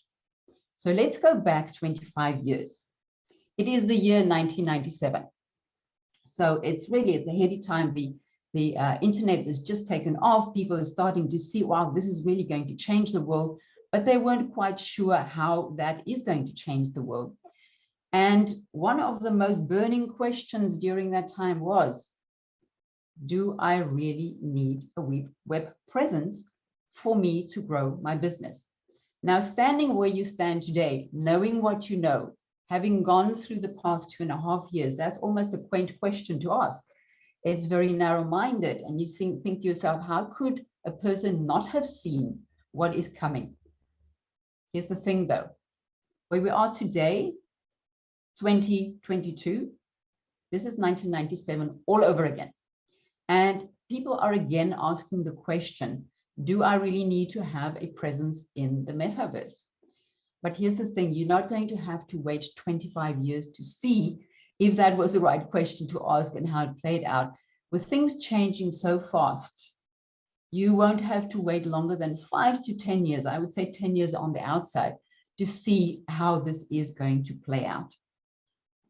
What is critical to remember though is the metaverse isn't a new social media platform. It isn't the new Twitter or the new Snapchat. It's not something that you can kind of bypass and say, well, you know, I didn't really need to add that to whatever I'm doing.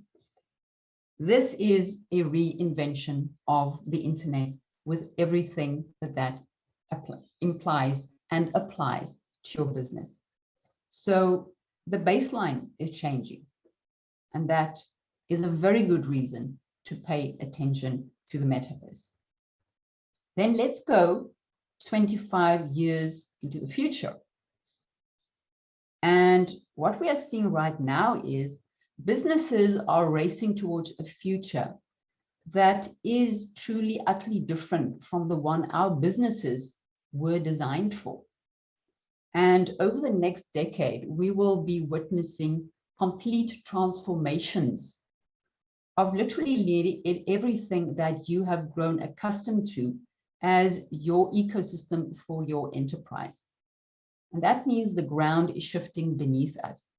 Now, Accenture had a very interesting comment to make. They said that we as business owners need to move away from the idea that we are augmenting our businesses with technology. And instead, we have to start cultivating a mindset that says we need to be technology driven as a design concept. And future forward thinking should be part of the design. So you can see it's a whole shift in how you think about business. And the startling thing that they mentioned is they reckon that if a company doesn't act right now, they are going to find themselves operating in a world designed by and for someone else. Now, that's a good reason to be part of this, because this is still early days. This is really, you know, the canvas is blank, and we are still discovering what it could mean. And if you are part of it now, you have a voice. You can actually shape that future. But bottom line is our baseline, again, is changing. And that is why we need to pay attention. Now, the next reason I think will resonate perhaps with most people, because it is not a memory. It's not something we are projecting into the future. It's something that we actually lived through. And that is what is called the new normal. But you know, the new normal is also now taking on a new meaning for many people. So the story starts, and going back to what Karin said, it's all about the story. The story starts around about February 2020, and you all know what that story was all about. We were merrily going along our normal standard routines when bam, there's a tiny little virus that turned our world upside down. Now that was then, and this is now. And what happened in between was change, and a lot of it. We changed, our environments changed, but the interesting thing is it wasn't just the environment that changed us. We also contributed to that change in the environment. Now, what does that mean if a lot of people go through this? It means that people take a hard look at where they've come from. What was the story that they had been crafting till now? What is the legacy that they are building? And that meant that a lot of people reevaluated also what is the story that they would like to contribute to going forward. And that only meant one thing for many people, and that was our story had to change. Now, if this was only one person, yeah, maybe, yeah, good, interesting, it's an evolution of a person, but this wasn't just one person. It was a society that changes. And more accurately, maybe it was a society's expectations that are changing. Now, for us as business owners, this is really important to take note of, because that means your market has changed. And perhaps, again, more accurately, your market's expectations have changed. So that comes back to the same thing. Our baseline has changed. And that is something every business owner needs to pay attention to. And why is that? Because if we want to ensure that we're going to be around for the next few years, we also need to look at our business story. And that business story probably needs to change as well. So what does that look like? Well, we have moved from an environment that was, to a very large degree, moved and driven by the concept of being income driven. That is now being perhaps not 100% supplanted, but maybe augmented by the idea that we can actually be impact driven. Profit has always been an issue. Profit is always going to be of value. It's something we need to do because we are business owners, but profit led is now leaning more towards purpose led, where we wanted to get, we had a situation where it was transacting with our audience, transacting with people around us, transacting with our clients. We want to move to a different space, and that is we want to create an environment that is more about belonging. We are moving away from a market where there is a lot of pushing to a place where instead of pushing, we are attracting people. Value is still important and will always be important, but right next to it, we also now place values as something that is of critical importance. Inputs, specifically time, how much time do we spend on something, is being replaced by the idea of, shouldn't we rather pay attention to the outcomes that we are creating for our clients and for our suppliers around us? Me is being replaced by we, and specifically about what can we do together. It's a collaboration. Self is making way for something that is bigger than self. In other words, we have moved from a standard way of operating in business to something that is stand out. And why did we need to do that? Because our environment has required that from us. As David Attenborough said at COP26, he said, if working apart, we're a force powerful enough to destabilize our planet, surely by working together, we're a force powerful enough to save it. And that is a whole new mindset that we have to cultivate. Now, as I stood back and took all of this in and saw all these changes, I was really drawn to the idea that business can be done differently and that community can take on a whole different meaning. Things like impact, purpose, creating belonging, outcomes, something bigger than self. Those seem to me to be things that shine through as the true purpose of business that we have to cultivate. And that's why I wanted to create a community around that of people that believe in impact through entrepreneurship. Because to paraphrase what David Attenborough said, what if we can come together as a village community? Wouldn't we be an absolute force, powerful enough to create lasting positive change? And that is how your global village came about. So what exactly is your global village? Well, it is a metaverse for global entrepreneurs. It's a community of entrepreneurs who have embraced the idea of stand out. And it's also a place that is your personal connection to this future of business that we are moving into.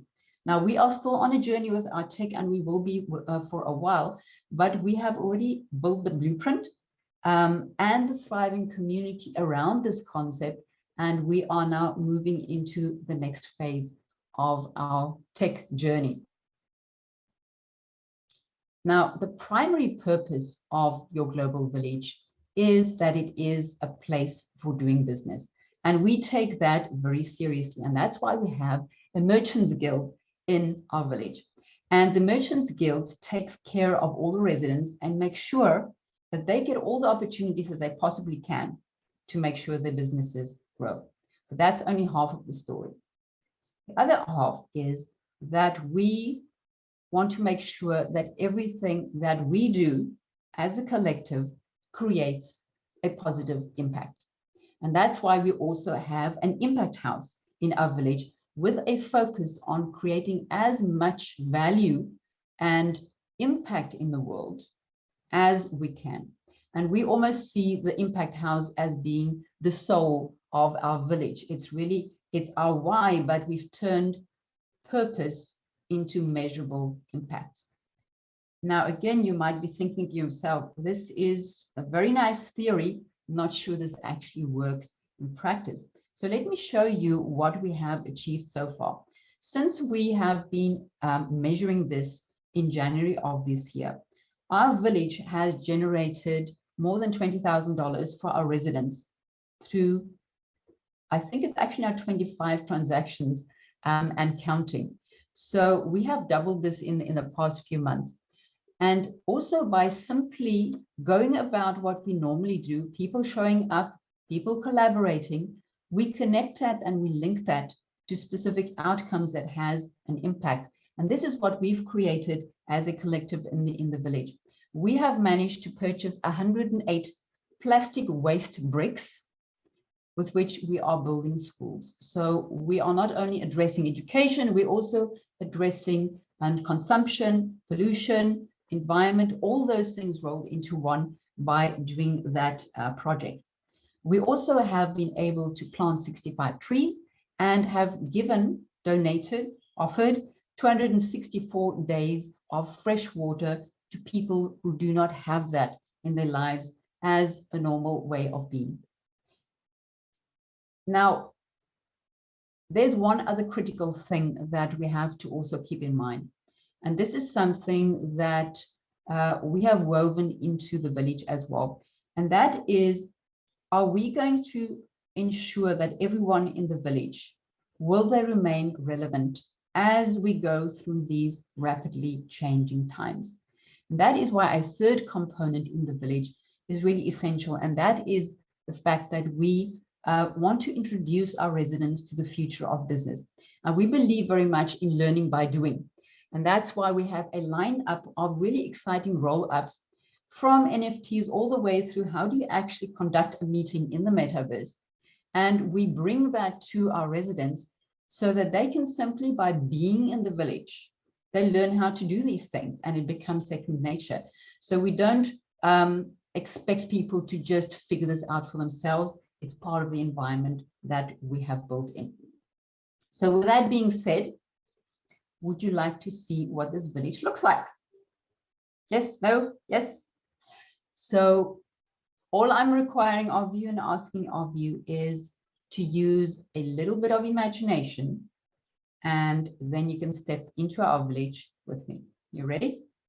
Okay, here we go.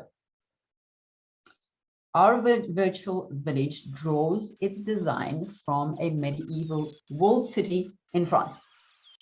And it is designed, oh dear, it seems if our internet is not stable here. Adam, do you want to jump in here and help me out? Let's see if we can get this going again. Gonna just go back. Just ensure that your video has been optimized. Yes, I have done that. Okay, let's try this again.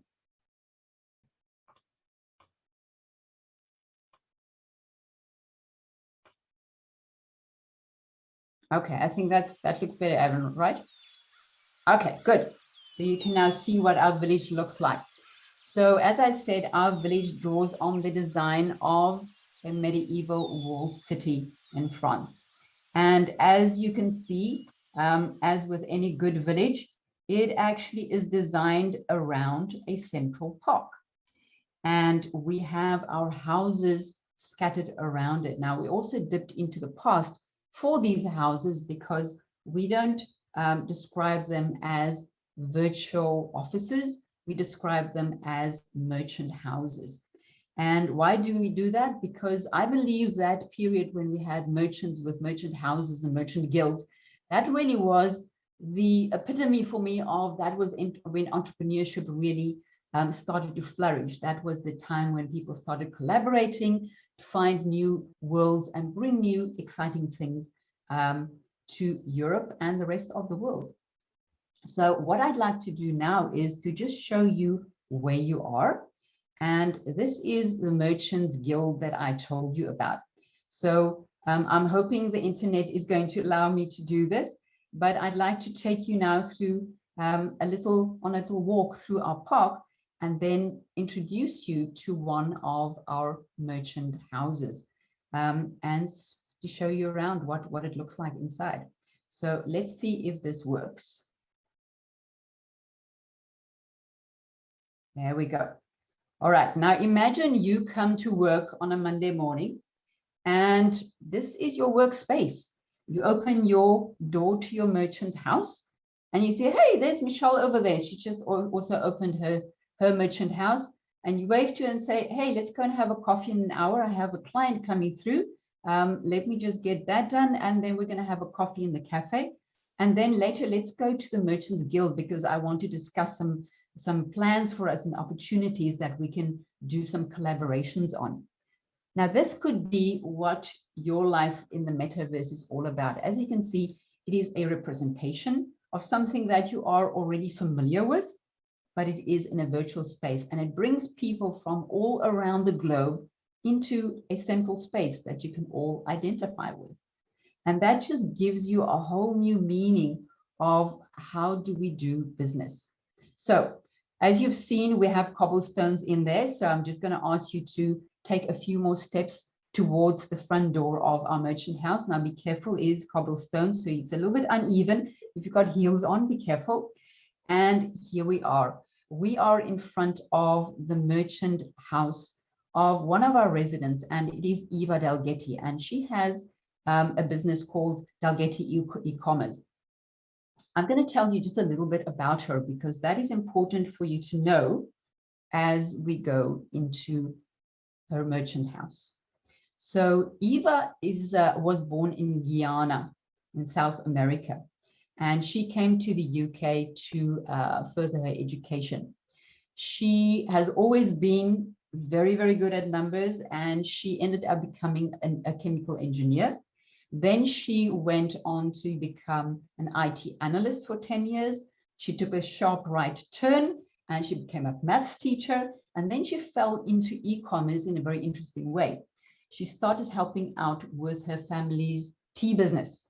And she set up their e-commerce platform that grew their business by 400% in 3 months.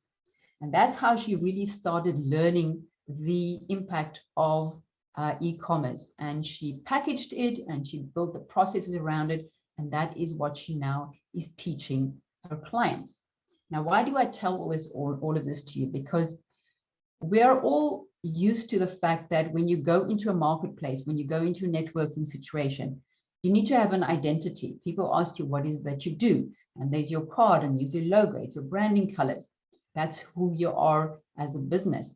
But if you take this into a 3D space, you have so much more opportunity. There is a richness there that you can mine.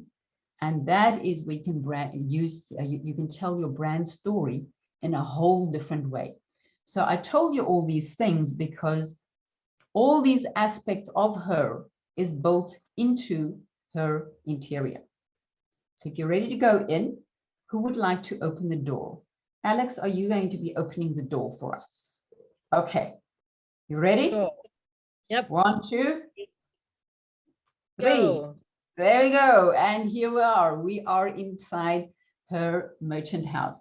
So I'm not going to talk you through everything. I'm just going to point out a few things for you before I take you for a little tour around it. Remember, I said she had her beginnings in the tea industry. Now, if you stand back, this is, if you stand at a tea plantation, it's those rows of tea plants. This is what we brought into the design for her, her interior. So, am I still here? You're in, but we lost the visual of the interior. Okay, let's see. Get that back. Yes, I'm back, right? Alex, I'm good? All right, thank you very much. So visuals, very important in telling the brand story. She also talks about herself as being the e-genie, the e-com genie. That is why that visual is there. Remember, she's a teacher. Remember, she does e-commerce. So let's see if the internet's going to hold and I can show you what it looks like if you take a look around. The walls have got images of young people, specifically girls in the STEM studies. That is her passion. Being a teacher, she wants to bring STEM studies to girls. That, what you've seen over there, is her product suite. If you come to visit her, obviously you are going to be getting some tea, some Dalgety tea. You'll notice some baskets there. What is the beginning of the shopping cart? It was a hand basket that you took into a store. All these things we've built into it, and we've divided the space into where would she be welcoming guests just to come and see what she's all about, and then where would she actually work with them, and that would be on the other side. And again, remember, she's a teacher. She's very much into numbers. If you take a look at this design, the tables, if you look at it from the top, looks like a 1. The round stools looks like a 0, and that means it's data. And she's very much about data. And she's teaching, and she is sharing her knowledge about processes with people. And again, that is reflected in the design of what she does. So as you can see, this is now who she is, and she doesn't really have to explain the richness of what her brand story is, because it is included in her design. And can you just imagine the difference it makes if you can bring your clients into this space and your story is right around you? It really makes a difference in how you move forward with how you explain things. So I know we are running short of time. I'm going to show you just one more thing and one more house. And I know a lot of people know Paul Dunn, and he's in our village as well. He's in fact the patron of our Impact House, and we designed this for him. Now, if you don't know Paul Dunn, he is the co-founder of B1G1, Business for Good, and he is the epitome of impact. Everything that he thinks, he talks about, he does. He brings people into conversation so that they can experience what it is to create more impact in the world than what you ever thought possible. And by the way, I just want to acknowledge him because he was the one that helped me to articulate that transition in businesses from being profit driven to purpose led. That whole slide, he helped me with that. And I think he just needs acknowledgement for that. So let me take you inside. One quick thing to notice here, whenever he talks about impact, he talks about the ripple effect. That is why we built this beautiful indoor pool for him, so that he can drop a coin in there and explain to people an impact that you make is like dropping a coin in, and it's about the ripple effect. So take a look at what his interiors look like. You can see that at the back, that is what we call the mood board. And that really is what is B1G1 all about. And it shows you what all the impacts are and the milestones that they have created. This door has just been designed to show that it's about the bigger picture. It's not just what's in front of you. Paul is extremely generous in his time when it comes to conversations. That's why we actually gave him 2 seating areas to symbolize that for him it's all about the conversation. And then if you've ever seen anything about Paul, he is very much into doing presentations. He is always on calls, giving incredible interviews, presentations, visuals. So that's why we built this into his place as well. And then as you can see at the back there, that just tells a story of B1G1. So this gives you also an idea of what he's about. He's an avid reader. That's where he gets all his ideas from. And we want to reflect this in here because this is a story of Paul. This is who Paul is and his role in B1G1. So I'm now going to invite you to just come and take a seat with me on these benches in our park. And let's just contemplate this for a second. The world has changed fundamentally over the past 2.5 years. For business owners, that means dealing with a new baseline, a shift in market expectations, and a new way in doing business. So my question was, where does one even start with figuring this out? My suggestion to you is that you need to step into what your customers will be expecting from you 5 years from now. And it is very likely that they'll be expecting to see you in the metaverse. Now, this is still a blank canvas, and you can create in it what you wish. So what could that look like for you? Thank you. Thank you, Analise. I know that there are probably some questions. If you would like to ask some questions, we can actually reduce the break time by 15 minutes. Who would like that? Come back 15 minutes earlier and then we can ask questions. Hands up, anyone who would like that? Or we can also deal with that in knowledge share. We can also take questions there. Yes, we can do that also. So, okay, well, there are some hands up. So why don't we take a bit, a few questions, and then we just have to be back at 3 p.m. CET or 9 p.m. Hong Kong time for the knowledge share. But let's have some questions because this is actually very exciting. It's in the future. So who had their hands up for a question? Okay, Nana. Okay, Nana had a, okay, go for it, Nana. You have a question? Yeah, so Analise, during the pandemic, any companies that had offices, of course, their employees could not go to offices, and their customers, of course, could not go to offices. But this opened a new door where the customers started becoming more widespread. You know, they're in more different geographies than where companies were located.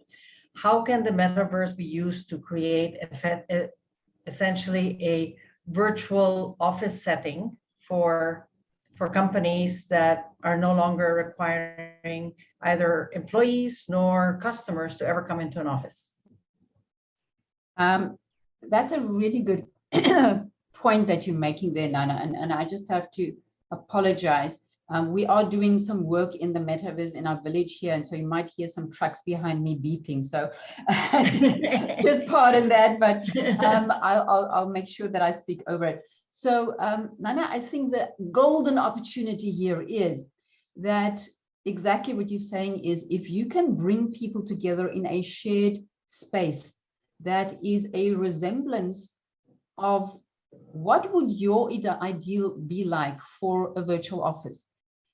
You don't have the constraints of the physics. You can literally build anything in the metaverse that you can, and the technology is advancing so fast that the functionality is just going to improve constantly.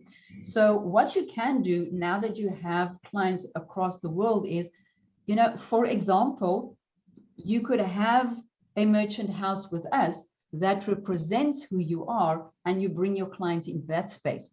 Now, up to the space, the time where we can actually have the full immersive experience, what that simply means is you can change your background to showcase what is it that your design is all about. And guaranteed, I've not had anybody who has not commented on, where did you get that background? Oh, but this is my virtual office. And where is that? Well, that's in the metaverse. And then there's a whole new story. So it's not just visually appealing. It brings people in the same space. It makes you more articulate because you can showcase who you are. Plus, it positions you as somebody that's really cool and with it because, hey, she's already in the metaverse. I better pay attention to that. So I think the metaverse just gives you such a great opportunity to establish a presence that is virtual and that can be shared and accessed across the world. And that's really what we're also now seeing is the accessibility, because the technology is really changing so much. It's the same as, you know, you can access it with anything, with a mobile, with your tablet, with anything. You don't have to have goggles. You can just be there. And that's what the opportunity is. I hope that answers your question. Yeah, that did. Thank Now, second question is how, you know, what is the technology to actually build this? You know, nobody has expertise for this, but obviously you must have. So you know, what does it mean that we have to find metaverse civil engineers and metaverse construction management companies to help us with our virtual office, our virtual location? It all's about, yes, you have to find people, but you don't have to go down to finding the bricks. So for example, what we do in our village is when you become a resident, it's part of what you get. It's part of the parcel of what we get. So our virtual village includes the infrastructure of you just come and you tell me what you're about and the rest happens for you. So with the metaverses that are out there at the moment, for example, there is the Decentraland that you've probably heard of. It is a user-owned space, and they would also have the facilities. Now, if you want to build your own metaverse from scratch, okay, that's a different story, and there are companies who can do that for you. But if you're just interested in, you know, getting a virtual office, then here I can do that for you. Other people can do that for you, but you don't have to really reinvent the wheel. There are people who are now specializing in this. Got it. Thank you. Sure. Okay, we have the next question from Jackie. Jackie, yes. Hi, thank you. That was brilliantly explained. Two things come to mind. So first, I just want to check in. You're saying you don't have to wear goggles. So eventually, if we're all using it, how will that work? Or we're just literally looking at a screen? I think you should see it in terms of there are layers of immersion. Now, if you go into the gaming world, they tend to use the glasses and the Oculus because they're running around, they're shooting cockroaches that attack you and, you know, things around this corner. They are very physically involved in it and they want the full experience. The problem with that is it's really a closed environment. You have no connection with your real life if you do that. And that is not what a metaverse for the business is all about. It needs to be an extension of your reality. So if you put glasses on, you cut yourself off. So how do you do that? And that's just what the new, I would say, generation of the metaverse is offering you, is you just simply step into it with your computer, and how you go into it is you get a little avatar, and you can manipulate the positioning and the speech and everything just with your computer.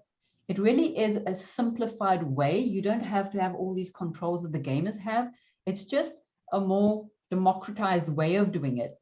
But by being in that space, I mean, my visuals didn't work so great with the internet today, but you don't need a lot of imagination to think that you're there. And it's just you use that on your computer, and by jumping into it with your avatar, you can move in that space. And for example, I was in a meeting in a metaverse the other day, and what they've done in there is they use your camera and your headphones. And with just your keyboard, you move forward, backwards, you turn around, and you turn to talk to people. Now, you can't do that now, but if you can start doing that, it gives you the sense of space. So you still have the choice of actually putting on the goggles if you want to. You can have augmented reality, which would be the glasses. It's not necessarily the goggles, or you can just have what we have. I don't like that disconnection. I want to still have that connection, but just a little bit of imagination and you're there. And with our next phase of development, you're going to have that 3D environment, because you'll be able to literally step into that park and look around, and you'll see it around you. And that's a 3D environment. So I hope that explains it to you. It's a lot of people are confused and think that it's only through the goggles that you can get that. It is one way. You don't have to do it that way. Okay. Yeah, I mean, sorry. Okay. Yeah, no, it's okay. I was going to ask you another question, but it's okay. We have one more question only, Chantal. We'll have some more time tomorrow, and we'll set up some time so that you can ask questions. I know this is a fantastic topic. I have lots of questions myself too, but we have only time for one more question. Chantal, go ahead. Hi, Analise. It's absolutely a fantastic presentation here. I'm in a very specific project where I'm at the moment looking at the technology that's necessary for that immersive experience. I have a technology question.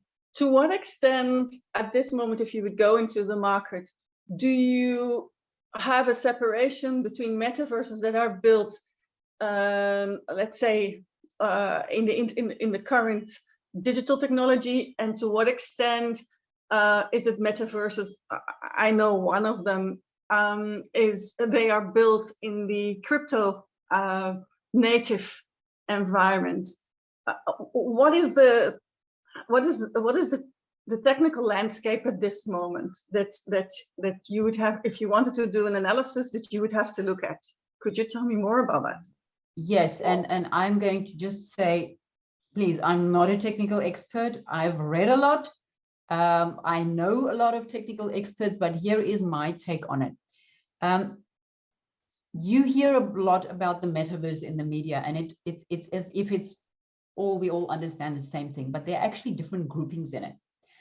And the grouping that is the original is the entertainment world. That's the gaming world. Okay, and that's also where Decentraland is. And you also see Nike with their what they've set up there. It's a gaming setup.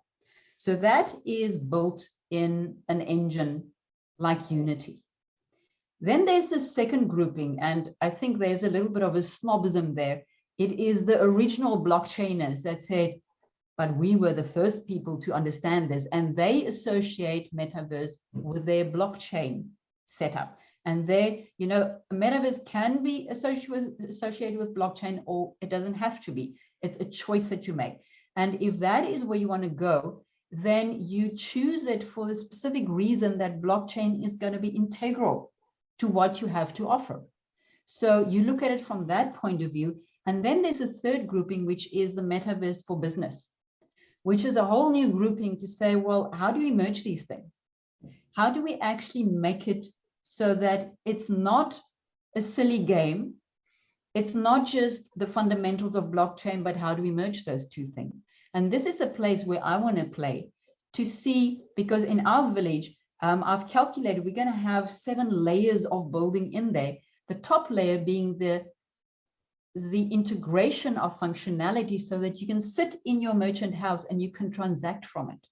That means I need blockchain. That means I need So these are all the ideas and things. So it's very important for you to understand where you want to go with it, what you want to do with it next year, in 10 years, and then decide, okay, this is the right tech for me, and then find the right people and maybe go and talk to different people to say, I recommend this for you. So that's my take on it. Super, thank you. Okay, sure. So now we have exciting business to attend to. When we go to one of our members, Pam du Plessis, Invincible Vows. So we're going to be going to her business and seeing how her business works, and then you can ask questions afterwards as well. So Invincible Valves is a 40-year-old family-orientated valve company that manufactures, reconditions, and sells valves and related products around the globe. The primary market is mining and the petrochemical industries, but they continue to dabble in the power generation and water markets.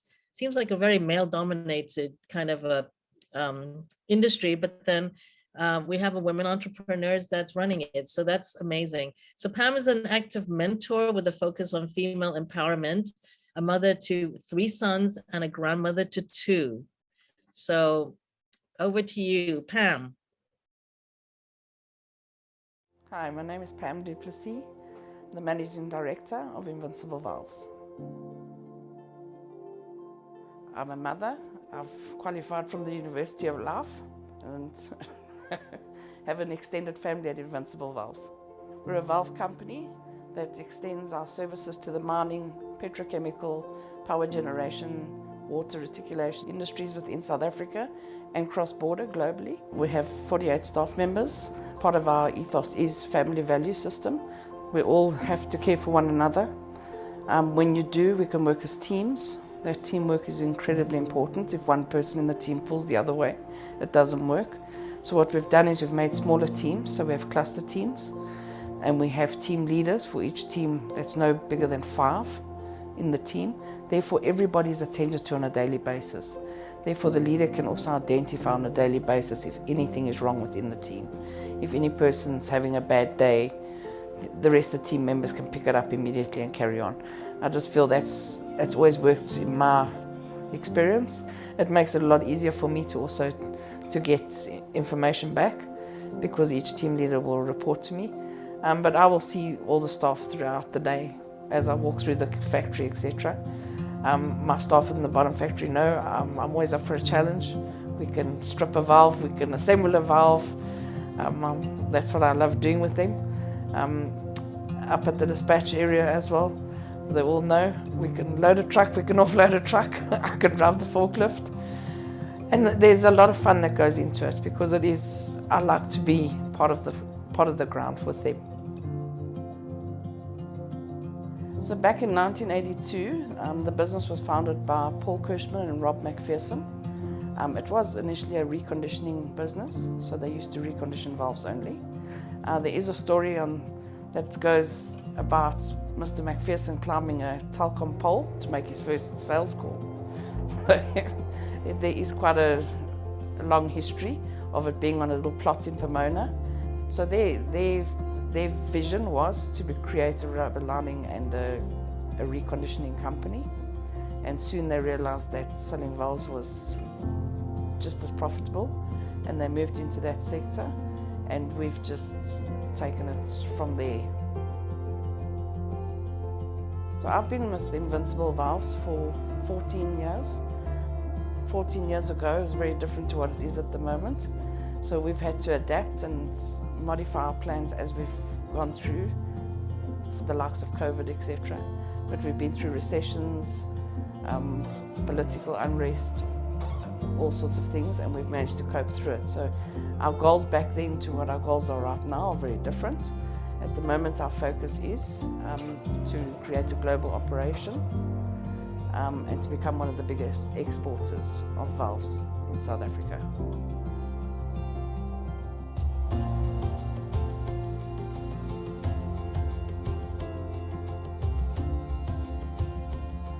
Welcome to Invincible Valves factory floor. We have 5,500 square meters under roof. Along the passage you will find our rubber lining division. To my right is our stores. Upstairs is our spares division. Through the door there you'll go to the reconditioning factory, and at the far corner is the dispatch area. So every now and again you'll find me actively working on the floor and downstairs in the factory. It's my way of connecting with the staff and keeping it together as a family unit. We are here in the rubber lining division. So we rubber line valves here. We stitch them by hand. From there they are brought to the autoclave. The autoclave works on a boiler system. So the boiler has water with tubes in it, creates steam. The steam is pushed over into the autoclave. The valves are wheeled in. They're left in there for about 4 hours to cure and then drawn out and cooled off. So this is our stores, and everything in here is categorized into bin locations. Most valves carry a size from a 25mm up to, could be a 400, it could be a 700. We have a wide range of valves set in here, beyond the fence as well. It's all stock. Invincible generally holds in excess of 40 million rands worth of stock at any given time. So upstairs you'll find all the components, the loose components. Those are spares used for the reconditioning of valves downstairs. These valves, even though they are complete, they can be altered according to the customer specification. So this stuff is crated ready for shipping, either sea, air or road freight. A lot of the stuff is destined for Africa. There's a couple of orders in here for the US, and then on that side we have some stock that we've just received in. So welcome to the reconditioning factory. So this is how the business originally started, as a reconditioning business. From then to now, 40 years down the line, everything is pretty much the same. This is my happy space, the place where I usually play about in my overalls with my pink reflectors. My workstation is over there. Often we have a little challenge on who can strip a valve and assemble it quicker. I'm not saying that I win every time, but they may help me along. So you'll see that there's a lot of valves in here that are stripped and they're in a state. Our job is then to burn the rubber off, to re-rubber line them, to put in new seals, and then test them, paint them, and they leave looking almost brand new. So the biggest challenges I've really faced in this industry would be being a woman. It's been a huge uphill battle in the beginning. Since then, a lot of women have started infiltrating the sector, but predominantly back in the day, the mining sector was definitely a male-dominated industry. Still very male-dominated, but they are more open to women. So that would be my biggest challenge. I've had a program going for all the years since I've been the Managing Director of Invincible Valves. So it's a mentorship program for women in business. And generally they predominantly come from my sector or from the engineering sector. So we fall within the metal and engineering.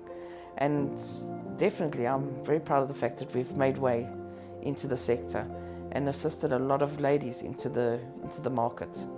My movement to mentor more was because of the pain that I suffered in the beginning. So I was really ousted, and I felt ousted all the time. Every time I went to a meeting, I was the only woman in the room. So it was quite a daunting task, knowing that you're going to meet and this room's going to be, you're the only person in the room that's a woman. So for me, that was my driving force, was to open women up. There were a lot of women in the sector, but all kept in junior positions. So rather uplift them and teach them to try and follow a path of growth within the sector instead of leaving the sector to go and grow somewhere else. I was introduced to United Success through the chairman of our board, Yvonne Finch. My first symposium was in Hong Kong en route to China, where I was en route to do business. Through the connections I made at that very first symposium, I was actually got opportunities in China that I never knew would exist without these connections that I made. The key benefits of being a member of United Success for me would be the interaction that we have amongst the women, the upliftment, and then the actual connections that have been made over the years in our businesses.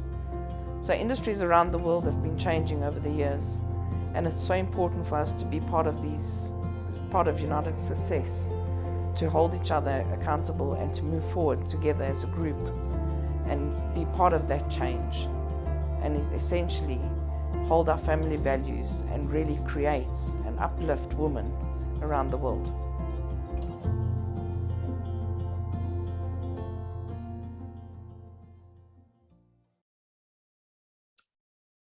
Wow, thank you, Pam. That was great. I mean, I've met you a few times in person in our symposiums, but I never really knew what you did. So this gave us a really good indication and a peek at your business, which is totally mind-blowing. So now I'll open it up to the floor. I'm sure some of you have questions for Pam. Let me just get into the gallery view. So again, put up your virtual hand, please, if you want to speak to Pam, if you have any questions for her, if you want to compliment her on her scarf.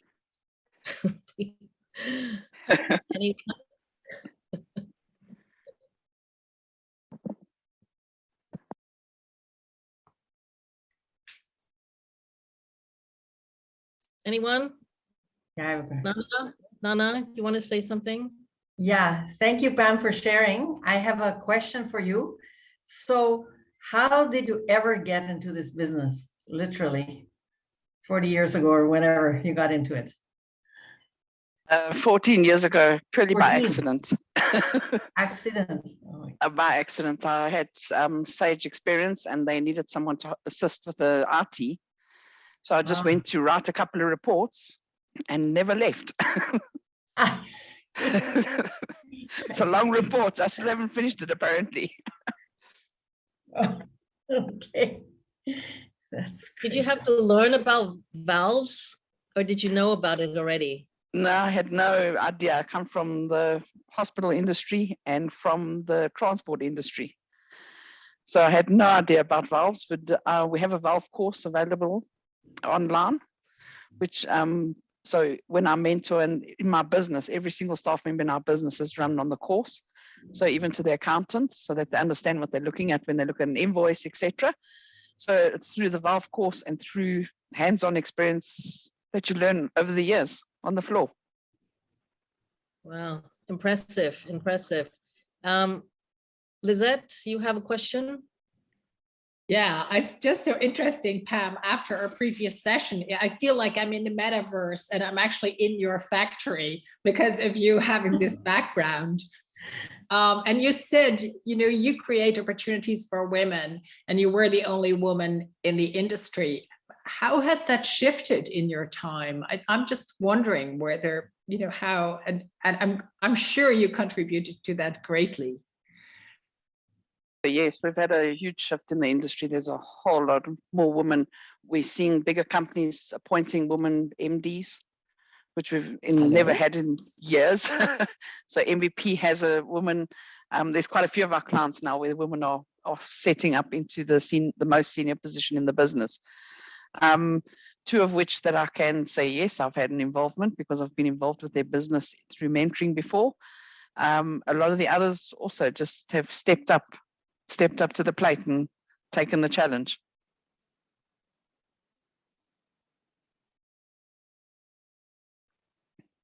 Okay, great. We have another question, Jackie. Thank you. Hi, Pam. Thank you for that, for sharing. Fabulous. I wanted to ask you, so you mentioned there about being a woman in a man's world, and you also mentioned your happy place when you're, I think, when you're really focused on doing what you do with the valves. So I wondered for all of us, you know, in those times where it has been hard, actually when you were in perhaps a new industry or when you were faced by whatever it was you were faced by being a woman in a man's world, what sees you through or what has seen you through in the past? A good chat with myself, to tell you the truth. Knowing that I can occupy the space. So it's through the experience that I have in the business. So the confidence. In the beginning, I always kept quiet and I was like a sponge. I just listened to everything they said and took it all in. Because inevitably they thought, oh, she's just here. She doesn't know anything. But they taught me a lot. So I allowed them to teach me first before I got bold. Once I had my learnings from all the guys in the industry and had my own learnings from my factory floor, I then became more bold. So I think I'm quite well known in the industry as a woman in this industry. Everywhere I go, they're like, oh, we know about you. So, and it's just from the learnings that we get along the way. So never ever give up an opportunity to go and listen, because that's where you learn the most. That's interesting. So rather than listening to the negative, you're like, okay, I'm going to listen and learn and then become an expert. So it's irrelevant what gender you are. Correct. So initially, our association, they used to always tell me to sit in the corner. They used to leave me a little space. And then after a year of going there, that's that whole you go every single time and it's going to be bad, but you suck it up. And eventually they place me at the table. And I've run the association for the last 5 years. So for 12 years, I walked that walk. And for the last 5 years, I've sat at the head of the table. I love that. And you know what? I'm just going to share. When I was going to ask you the question, what came to my mind was, I don't know if you follow Oprah Winfrey. I personally learned from her. And she said years ago, it was a different time, but she was discriminated for her gender, and also her race. And then she said, rather than making a big fuss about it, she just kind of bided her time. And also, I think, listened and learned, and then obviously became where she was. So as I'm hearing you, I'm thinking, sometimes perhaps just rather than fighting it head on, just kind of listening, learning and growing oneself, and just join them. Like you say, now you're head of the table. So I find that inspiring. Thank you. Thank you. Thank you. Next question, Margie.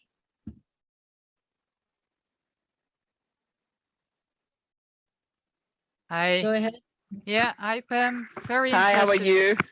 I'm fine. How are you? Good, very ma'am. impressive. Very Thank impressive you. company. Nice to see it that way. Indeed, it's like a metaverse plus. Well, in connection to the other questions, I was wondering, because from a customer side, I can imagine that being a woman is also an advantage for you in some way, or at least becomes maybe nowadays. And do you feel that a hybrid team, did you experience that it's more appreciated by your customers to some extent, or over time it became more appreciated? I think over time, in the beginning, it was still quite shocking for them, but I've seen the transition happen in their own businesses. We would just seem to be the leader of the transition. I think that's where it came from. But slowly but surely, you're seeing more and more women throughout with our customers, our suppliers, women definitely making more and more decisions on a daily basis. So it's become a whole lot easier. But initially, I think it was quite shocking for them at the same time as our supplier. But weren't you able to also add something to the table where the others lacked something? And what for was sure it, maybe? You brought the emotional intelligence side of it, because in this industry the men are quite it's a cultural thing for us in South Africa. So we have say an Afrikaans man who has a culture of he's always right. The woman is home and in the kitchen, barefoot and pregnant, and here I come along and say hi, and they're like, oh no. So if you bring emotional intelligence to it, and because we think differently, don't we? So I always had a different perspective. Yeah. So you were in the beginning they wouldn't listen, and slowly but surely, because of persistence, they've decided to listen, and it's changed the way we do business. Good. Between us, yeah. Yeah. So Pam, what was the biggest challenge you think being a woman in this business? Was definitely to overcome the sitting at the table setup, going to Anglo's offices to get an order, and then them assuming that I'm the rep. or I've come to sell them something. You know, the assumption was always that I could never be the MD. I was just the secretary or the guy's lady, you know. It was never that I was seen as anything else. I've experienced it time and time again. Even if I go somewhere with my business partner, who's a man, they will address him first and assume that I'm just the sidekick. And it's always been quite a joke with us, because then he turns and he's like, no, you'll have to ask the boss. And very often the shock horror is so I think it's just the perception when you get there of how and it's a cultural thing for us, I think, in South Africa, that women don't belong in the sector. That was the difficult part. Not just in South Africa. I'm sure a lot of places. Yes, China, I'm sure, you know. Yes, indeed. I've had an experience in China. I'm sure you have. Yeah. So in China, as a woman, I wasn't even permitted to sit at the table because my partner was with me, and we actually left the business. But when I returned to China alone as a woman in business, I was treated completely differently. It was unbelievable. Couldn't believe the change in attitude when I was alone in comparison. The one guy even said, aren't you lucky that your husband brings you on his business trips? I said, aren't I just? So it's down to the perception of where I belong in the world to these guys. Now in South Africa, they all know where I belong. Well, some of the factories in China, they don't even have toilets for women. It's only for men. Yeah. So, yeah, amazing. Any other questions? Comments? Lizette, you had something, no? I was just wondering. I'm sorry, Ellen, you. I was just wondering to which industries, how the variety of industries that you deliver the valves to. So into the mining sector predominantly. So Africa has a lot of mining on the go, and then we do water, so the waterworks, petrochemicals, so that's the petrol and diesel manufacturing that we have a lot of in South Africa. So those are very specialized valves. And then we do a variety. So there's new industries opening up all the time where we can actually infiltrate. And that's where our opportunities are currently, as in infiltrating areas of engineering of new power generation. So we're talking old coal power plants in South Africa. If we talk wind power, etc., there's new opportunities coming from that. So predominantly in a hardcore male-dominated industries. Thank you. Excellent. Okay, no more questions? Oh, Yvonne. It's not a question, but it is just a comment, because obviously, you know, every other month I'm in Johannesburg at a board meeting in Pam's factory. And what the video didn't get to, and I'm really quite sad, Pam, that you didn't take them there, is Pam has the most amazing training school. And everything that she does, yeah, Corinne's going, yes, because Corinne will have been there. Yes. That, you know, Pam's philosophy is that no knowledge is redundant. Every piece of knowledge is so important in a different level of people's lives. And to accelerate that, Pam took a whole part of her factory and has developed it into a proper training school. And, you know, it's quite interesting because when the various mining people arrive, whether that's unions or whatever, Pam never loses the opportunity to take them, maybe sit them for a little while in the school, because she needs them to know that her passion is developing people, and she is putting the resources together to ensure that that's done thoroughly and professionally. And so Pam has said United Success opened so many doors for her, and it did. But I just want to, in our forum, just say to Pam thank you for involving me in your company, but also thank you for the development work that you are continually doing in your sector, because it isn't just about empowering men. You are also teaching the women. And together, we come back to what Analise was saying earlier, collaboration. And it's so, so important. So bless you, thank you. And to your sisters and my sisters here, you know, we need more people to be champions as you are and put money into the development that you're doing. So thank you. Thank you. Okay, Chantal. Hang on, Chantal. Sorry, I was applauding and didn't want to speak, but having taken the floor, I think Pam, it's always amazing to see your company and the inclusion that you bring in a society like South Africa, and the fact that you're focusing on international expansion is an absolute inspiration. And the last thing for those in Johannesburg, she has the most amazing kitchen where we have the best United Success gatherings. Yes. She does. It just holds board meetings and a lot of other stuff goes on in this kitchen. She has So great you might want to all know that my kitchen is an extension of Invincible Valves. It's just at a different location. It's also my happy space. Sounds like an interesting part of a valve factory. Okay, wonderful. Thank you so much for that.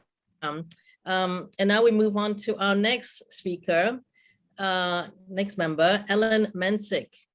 So Ellen is a driving force and founder of Bright Loops and Loop a Life.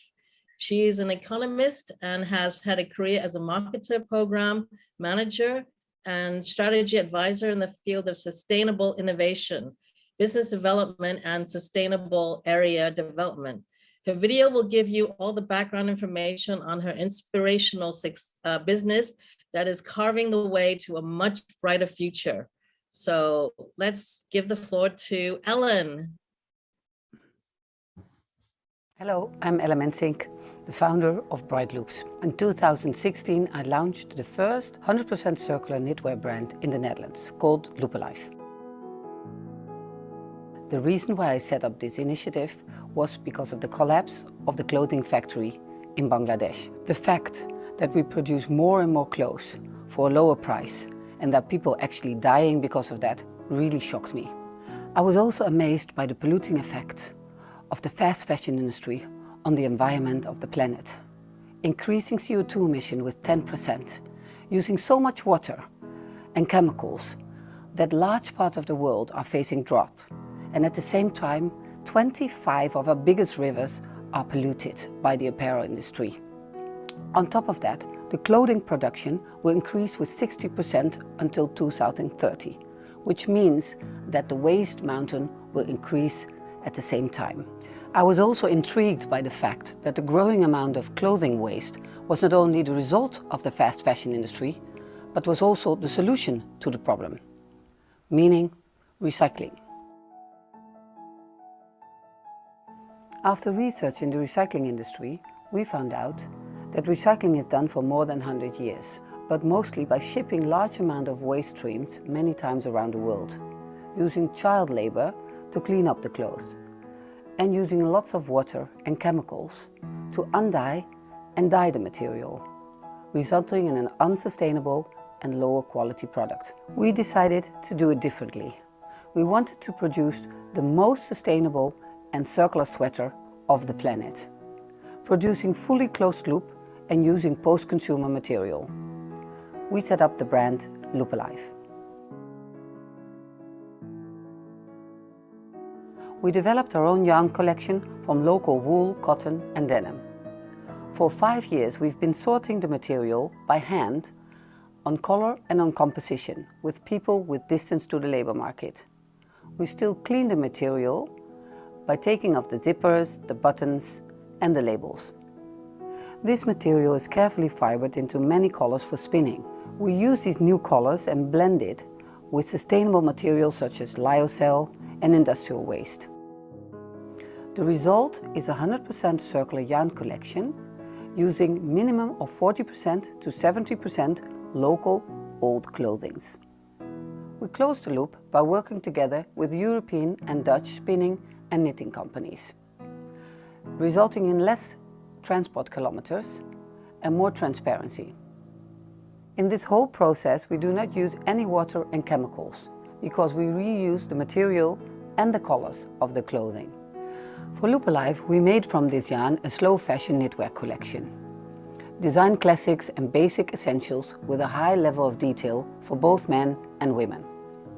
The collection is designed to fit well, easy to combine with many styles in your own wardrobe, and wear in both casual and business occasions. It's a beautiful collection made of all colors of the waste mountain. In 2021, our biggest supplier, Eveline Textiles, launched the fiber sort machine, a worldwide invention in which post-consumer material is being sorted on color and composition. We help them to calibrate the machine to sort on more than 25 colors. We were the first to buy material of 100% cotton sorted by this machine. Now we use this material in a Loop Alive collection. During recent study of the European market, we found out that less than 1% of all fashion collections are recycled. Of this 1%, 75% of these collections are made from industrial waste. This is good because it increases the efficiency of spinning and knitting and weaving mills. But it doesn't solve the real challenge that we stand for, solving the increasing amount of post-consumer clothing waste, leading to the conclusion that circular fashion actually doesn't exist. In order to make more impact and get more brands connected, we decided things needed to change. More automation, collaboration and innovation is needed. Our supplier decided to invest in an automatic cleaning machine. And we decided to work closely together and set up a new company called Bright Fiber Textiles. Bright Fiber is leading a joint yarn development program supported by the local government. We work on 5 key waste streams in this region, together with European spinners and local knitters. Our aim is to produce softer and thinner circular yarn to be able to produce more variety of circular products. In 2023, we will make the next step to increase volume and make more impact. We will open our own production facility in Amsterdam, where we will produce fibers and deliver yarns and fabrics. In this way, we can support more brands and companies to become circular. The next 10 years, a lot needs to be done. More innovation is needed to make high-quality product from waste. More volume is needed from fashion collection using local post-consumer material. This is all needed for the world to become cleaner and greener. Please help us to make a difference.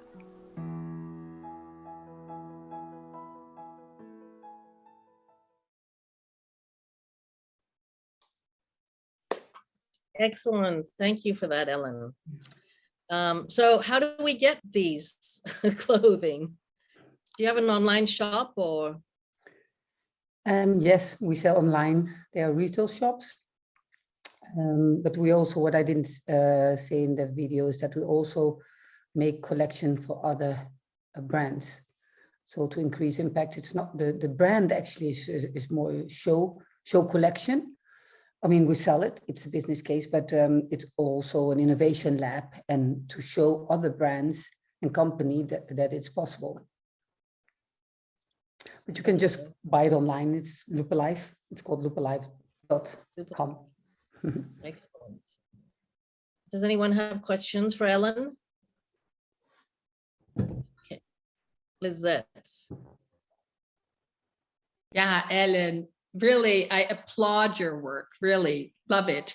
And I was wondering, I mean, you cannot produce for the whole world, and also you don't want to have your garments, made here and then shipped all over the world.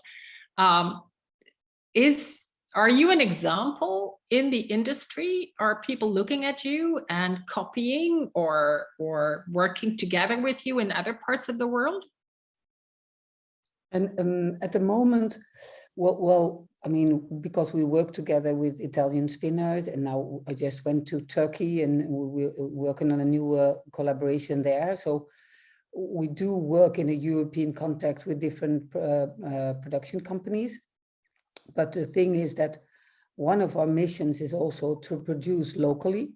Yeah, not as an aim, but as a means to develop, to be transparent and to innovate. But also we see that, because that's why we work together very closely with the Wieland Textiles and Textile to Textiles, because we want to set up a sort of a local supply chain to recycle. And we believe that we can set up this production facility in other countries like this. I mean, even if you do this in Europe, it can go to other countries or other continents, because of course we still don't want to ship large part of waste around the world. So we could sell our brand within Europe, but it would be the largest reach for me. Yeah. It would be more logic to have the same kind of breeding ground. We call it the breeding ground. That's why we want to be very closely together.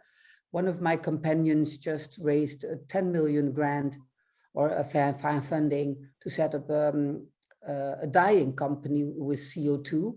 He's my companion also in this new initiative, Bright Fiber. So, and we are also looking for a space for this new factory together, where his factory and our production facilities close together. So we actually want to build a local circular textile industry, because all the waste is here, and I think we are a front runner up from this way of thinking and working. But I think it's very logic that the same thing is happening in other countries and other regions of the world. It's quite logic, actually. Yeah, but you of course have made a head start. You've done so much research. It's not like you started on day one and you knew all this. No, but of course you need your time building your own brand. I understand that, but yeah, thank you. The brand, Thank you we just had to start with the brand because nobody was doing it actually. So we had to show and activate the market that it was possible to work with local post-consumer waste on a high value way. Yeah. Excellent. Thank you. Nana? Oh, yeah, I have a question, Ellen. So it is so difficult to collect all the waste, even in normal recycling of the common household things. How do you collect colored waste in natural fibers, or which is I think what you're doing? I mean, that is so difficult. How are you doing that now? And how do you scale that sort of a requirement? Because you need raw material in scale to do what you're doing. Yes, no, what we did is from the beginning, we did some research, like who was, because 90% of all the material in the Netherlands actually imported and exported. So we were looking, when I started, I was looking for a sorting company that was actually sorting Dutch waste. And we worked together already for 6 years, because we were the first one. I started actually in his factory, sorting by hand with students of the waste streams that he had, that he couldn't do anything with.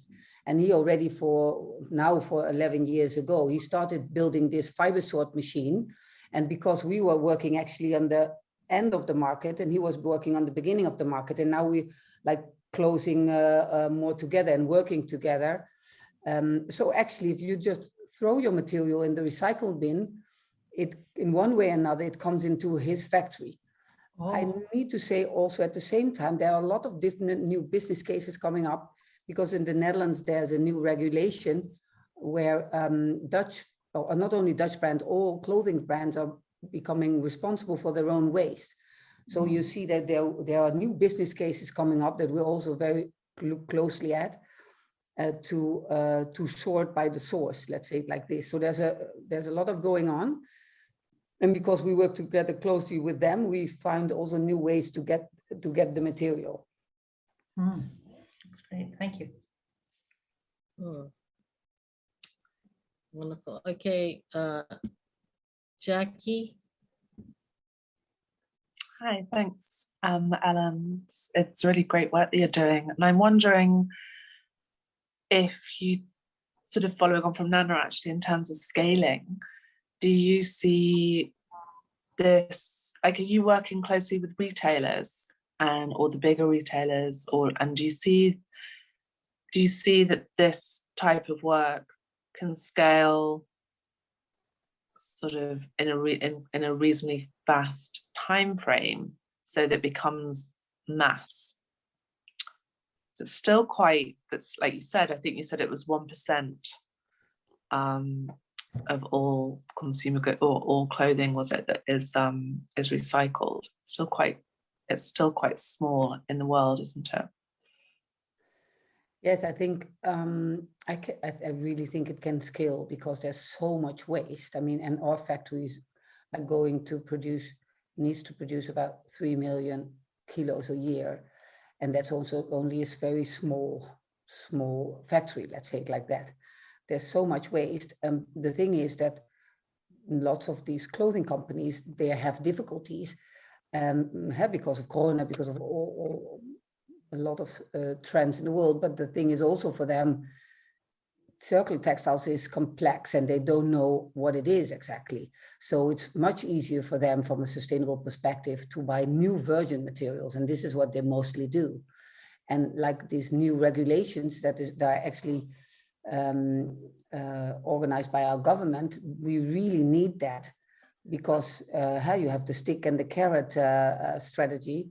Now we found out that they're getting really nervous and they're approaching us because they realize for a long time they could like just mislead a little bit the consumer, saying we're very sustainable and circular. Then they say 100% circular or sustainable and circular. So everybody thinks that they have collections that are circular. But we constantly have to say to the consumer and also to other professionals, like it's actually not being done, and it's mostly industrial waste. It's also a lack of interest, and they're too busy doing other things. And that's why I finished also my video with a lot of innovation needs to be done, because brands are not used to work on yarn and work on material. They work on making new collections from swatches or that's already there. And there's a big gap between the fashion brands and the spinning companies, because nobody develops these new yarns and connecting what is needed. And this is actually what we're doing now. Just it's a sort of we call it the zandloper in the Netherlands. I don't know how you know it. There's lots of material. There's a lot of latent requests, but in the middle, more innovation needs to be done on yarn development, because then you will see that more collection will be made from post-consumer material. And do you think, just to add on to that, do you think part of that is with the textile industry, be it at the yarn level or fabric and so on, do you think part of that gap is educating, like innovation one way, but do you think if the technology exists, is it cost effective? Is it easy for mainstream mills or garment mills really to pivot into that space, or will that only be driven once probably America actually gets on board? Europe's a bit more ahead, I think, with yes, I think the idea of if it goes to volume, it definitely is. I mean, our brand is not very expensive even. I mean, it's not cheap, but it's not very expensive. But we manage developing our own collection, having higher minimum order quantities. And that's why also we want to set up this factory. So if you go to bigger volumes, then it's interesting. But already, I like what I said, there are brands like approaching us, really wanting to work on this. And also they know that they have to go forward with this. There's no possibility to ignore becoming circular, sustainable and becoming circular. And there's so much you can do with the material. I mean, we're very sustainable in the sense that we don't use water and chemicals, and everything that we make we want us to to be sustainable, but we can put a little bit less post-consumer, a little, you know, there's so much more possible. So same as Pam, actually, I think it's also a female thing.